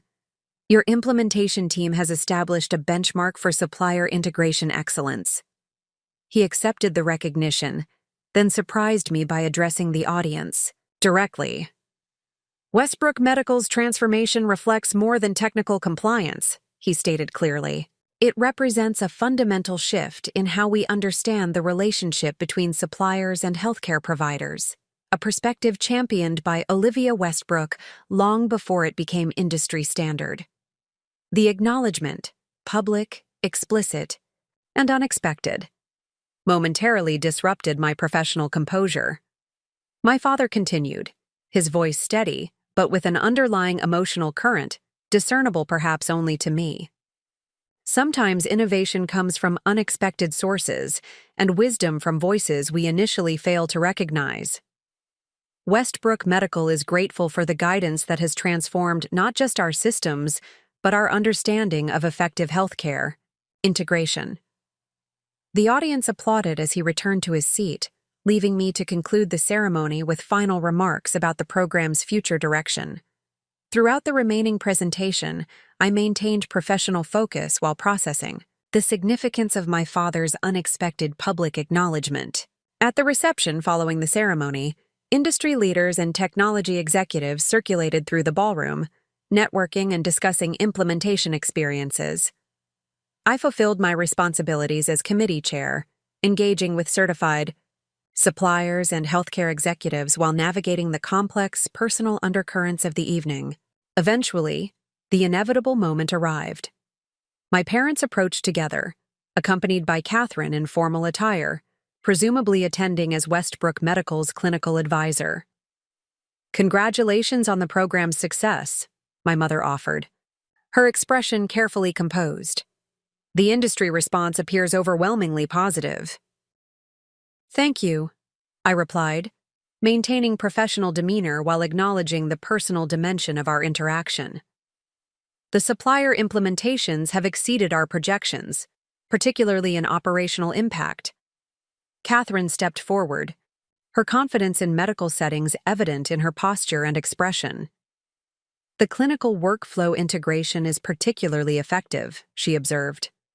"Massachusetts General has implemented similar protocols in our department based on the certification standards." This information surprised me. I hadn't been aware that Catherine's hospital had adopted protocols derived from our methodology. Before I could respond, my father spoke, his voice measured but direct. "Westbrook Medical would not have achieved certification without your program's guidance," he acknowledged. "The implementation has transformed our operations in ways I hadn't anticipated." The statement, coming after his public recognition on stage, represented a significant shift from his previous dismissal of my technological insights. Not quite an apology for past misjudgments, but an acknowledgement of my professional contribution that carried unmistakable personal subtext. "The certification program is designed to facilitate exactly that kind of transformation," I replied, carefully. "Your implementation team apparently embraced the methodology fully rather than settling for minimal compliance. They had excellent direction," he noted, glancing briefly at Catherine before returning his gaze to me. "From multiple sources." The implication was clear. Catherine had helped translate the technical requirements into terms my father could embrace, bridging the gap between my technological approach and his traditional business perspective. The sister whose medical education had once been prioritized over my technological interests had ultimately helped validate those very interests within the family business. Our conversation continued briefly in professionally appropriate terms, observed by industry colleagues circulating through the reception. As they prepared to depart, my father hesitated, then spoke in a lower tone intended for my ears alone. "The company board meets next month to discuss succession planning and organizational restructuring. Your perspective would be valuable if you were willing to share it. Professionally, of course." The invitation represented more than a request for consulting input. It signaled recognition of my expertise and, perhaps more significantly, acknowledgement that my chosen path had proven more prescient than he had once believed. "I would need to consult with Vector's leadership regarding potential conflicts of interest," I replied cautiously. but I could potentially provide general industry insights without compromising my position. He nodded, understanding. Of course. Professional boundaries must be maintained. After a moment's pause, he added, Catherine hosts monthly dinners at her new home. Perhaps you might attend one, if your schedule permits. Outside professional contexts. The invitation, tentative, awkward, but unmistakably genuine, suggested possibilities for reconnection beyond the certification program and industry interactions. Not forgiveness, not reconciliation, but perhaps the beginning of a new chapter based on mutual professional respect, rather than the hierarchical expectations that had fractured our relationship years earlier. I'll check my calendar, I responded, neither committing nor refusing, acknowledging the possibility while maintaining appropriate boundaries. As they departed, Catherine lingered briefly. I have all your articles, she said quietly. Everything you've published on healthcare integration. Your work at Mass General has transformed our clinical documentation processes. She hesitated, then added, I was wrong, that night at dinner years ago, about technology versus medicine. They're not separate paths. They're increasingly interconnected. This acknowledgement from the sister whose educational path had been prioritized over mine carried particular significance, recognition not just of my professional success, but of the validity of my vision for healthcare technology. The evening concluded with final networking conversations and closing remarks from James Harrison, celebrating the certification program's success and its implications for healthcare integration nationwide. Throughout the remainder of the event, I maintained professional focus while processing the unexpected personal dimensions that had emerged. Later that night, alone in my hotel room overlooking Boston Harbor, I reflected on the evening's significance, beyond professional accomplishment. My father's public acknowledgement, my mother's tentative outreach, Catherine's professional respect, all represented shifts I could not have anticipated when leaving home years earlier. The journey from rejected daughter to industry authority had come full circle, not in triumph or vindication, but in more nuanced realization. Success hadn't simply proven my parents wrong, it had transformed all of us in ways that transcended our initial conflict. My father had evolved from dismissing technology to embracing integration. Catherine had grown from medical superiority to technological appreciation. My mother had moved from silent complicity to tentative reconnection. And I had developed from rejected daughter to confident leader, comfortable with both professional authority and personal complexity. The college fund that had once represented their dismissal of my potential now seemed almost trivial compared to what I had built. Not just financial success or professional validation, but a methodology that was transforming healthcare delivery nationwide. As I prepared for the conference's final day, I recognized that true success wasn't measured in vindicating past wounds, but in creating future impact. The recognition ceremony hadn't simply positioned me as my parents' professional superior. It had created space for mutual respect that might, eventually, heal wounds on all sides. The path forward remained uncertain, the personal relationships still fragile beneath professional interactions. But possibilities had emerged that seemed unimaginable in the rain-soaked moment of departure years earlier. Possibilities based not on familial obligation, but on earned respect and evolving perspectives. The daughter they had rejected had indeed become someone they never anticipated, not just their professional superior, but a leader whose vision extended beyond personal validation to genuine industry transformation. The Vector Healthcare Conference concluded with significant industry momentum behind the certification program. Hospital systems nationwide began incorporating certification requirements into their procurement policies, creating powerful incentives for medical suppliers to adopt comprehensive integration standards. Trade publications featured analyses of certified suppliers' performance improvements, reinforcing the business case for workflow integration beyond mere technical compliance.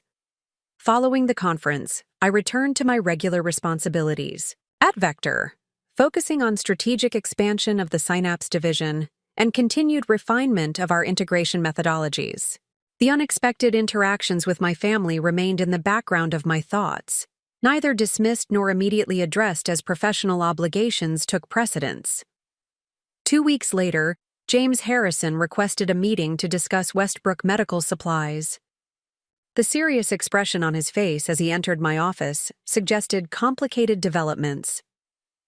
The board received an interesting proposal yesterday, he began without preamble. Westbrook Medical has approached Vector about a potential strategic partnership, possibly leading to acquisition. The information caught me completely by surprise. My father had made no mention of such intentions during our interactions at the conference. What specifically are they proposing? I asked, maintaining professional composure despite the personal implications. Initially, a co-development agreement for advanced supply chain integration systems, James explained. Their proposal suggests leveraging Synapse's workflow methodology with their supplier-side expertise to create a comprehensive platform that could serve as an industry standard.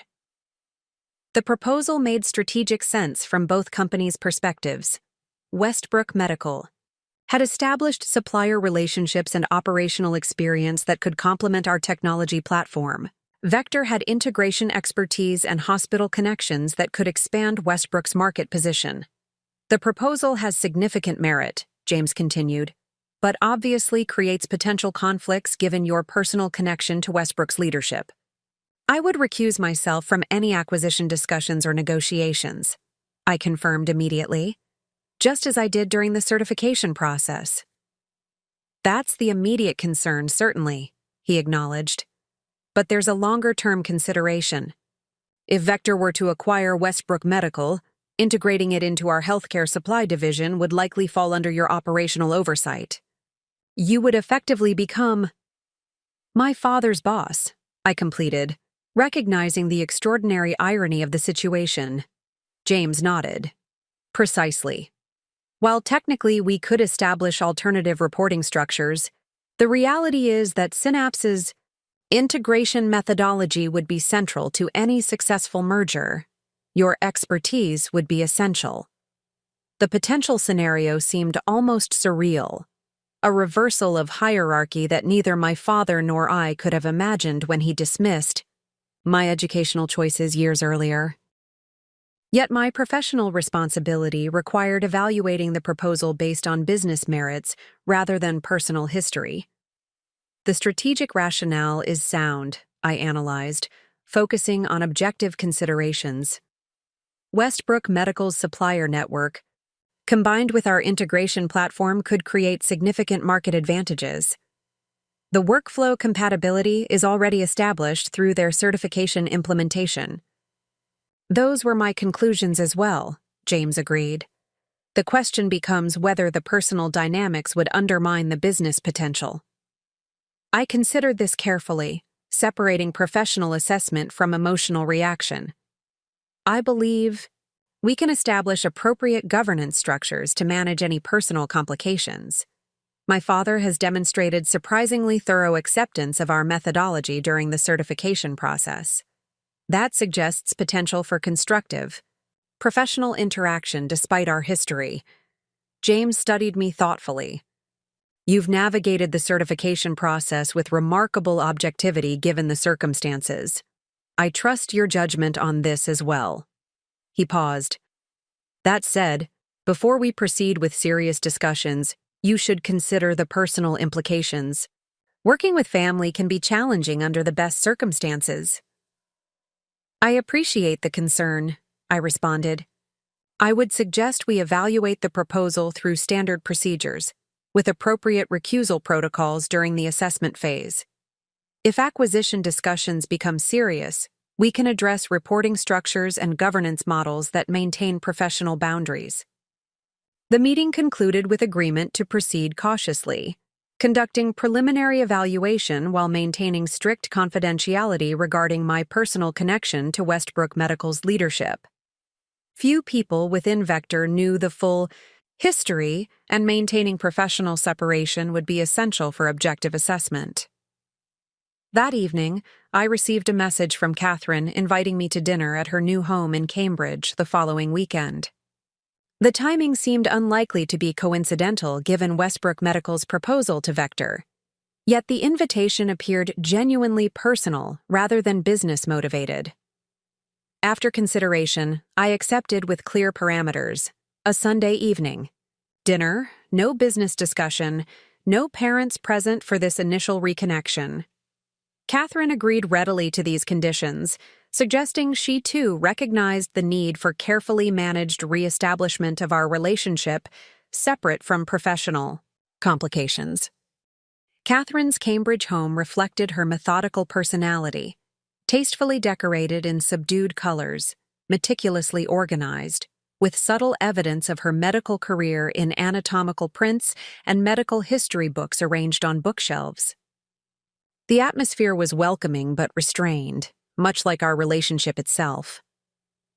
"I wasn't sure you'd come," she admitted as she served the gourmet pasta she had prepared. "Our communication has been minimal these past years." "With good reason," I noted, accepting the offered dish. "Your position in that final family discussion was quite clear." She nodded acknowledgement, her expression thoughtful. "I was wrong about several things," she said directly. "Not just about technology versus medicine, but about our parents' approach to our education." The admission surprised me. Catherine had always aligned perfectly with our parents' expectations and values. "What changed your perspective?" I asked. "Residency," she replied without hesitation. "Watching brilliant colleagues struggle with hospital systems that fought against their workflows rather than supporting them. Experiencing the daily frustration of technology that ignored clinical realities." She smiled slightly. "Then discovering that my younger sister had actually solved these problems while I was memorizing anatomy charts." The explanation carried genuine respect, absent from our previous interactions. As dinner progressed, our conversation revealed unexpected common ground in our professional experiences. Catherine had encountered precisely the integration challenges my technology addressed, creating natural connection despite our different disciplines. "I've integrated your workflow methodology into my department's orientation program," she explained, "teaching new residents to document clinical decision patterns that the systems often miss. It's transformed our error rates and handoff efficiency." This application of my work in Catherine's clinical environment represented more meaningful validation than any industry award, practical implementation by someone who understood healthcare delivery from the provider perspective. As the evening concluded, Catherine addressed the unspoken context with characteristic directness. "I know about Westbrook Medical's proposal to Vector," she acknowledged. "Dad mentioned the strategic rationale, but not the obvious complication it creates for you." "The timing of your dinner invitation suddenly makes more sense," I observed with raised eyebrows. "The proposal and the invitation are separate matters," she clarified, "though both reflect evolution in thinking. Dad has recognized the business value of your approach. I've recognized the personal value of reconnecting regardless of professional considerations." Her distinction between business recognition and personal reconciliation resonated with my own compartmentalization of these aspects. "Both require careful boundaries," I noted. "Agreed," Catherine nodded, "which is why I suggested this dinner before any serious business discussions proceeded. We should determine if personal reconnection is possible independent of professional interactions." The approach demonstrated emotional intelligence I hadn't previously associated with my sister. Perhaps her clinical training had developed sensitivity, beyond the academic achievement our parents had always emphasized. "Up next, you've got 2 more standout stories right on your screen. If this one hit the mark, you won't want to pass these up. Just click and check them out. And don't forget to subscribe and turn on the notification bell so you don't miss any upload from us."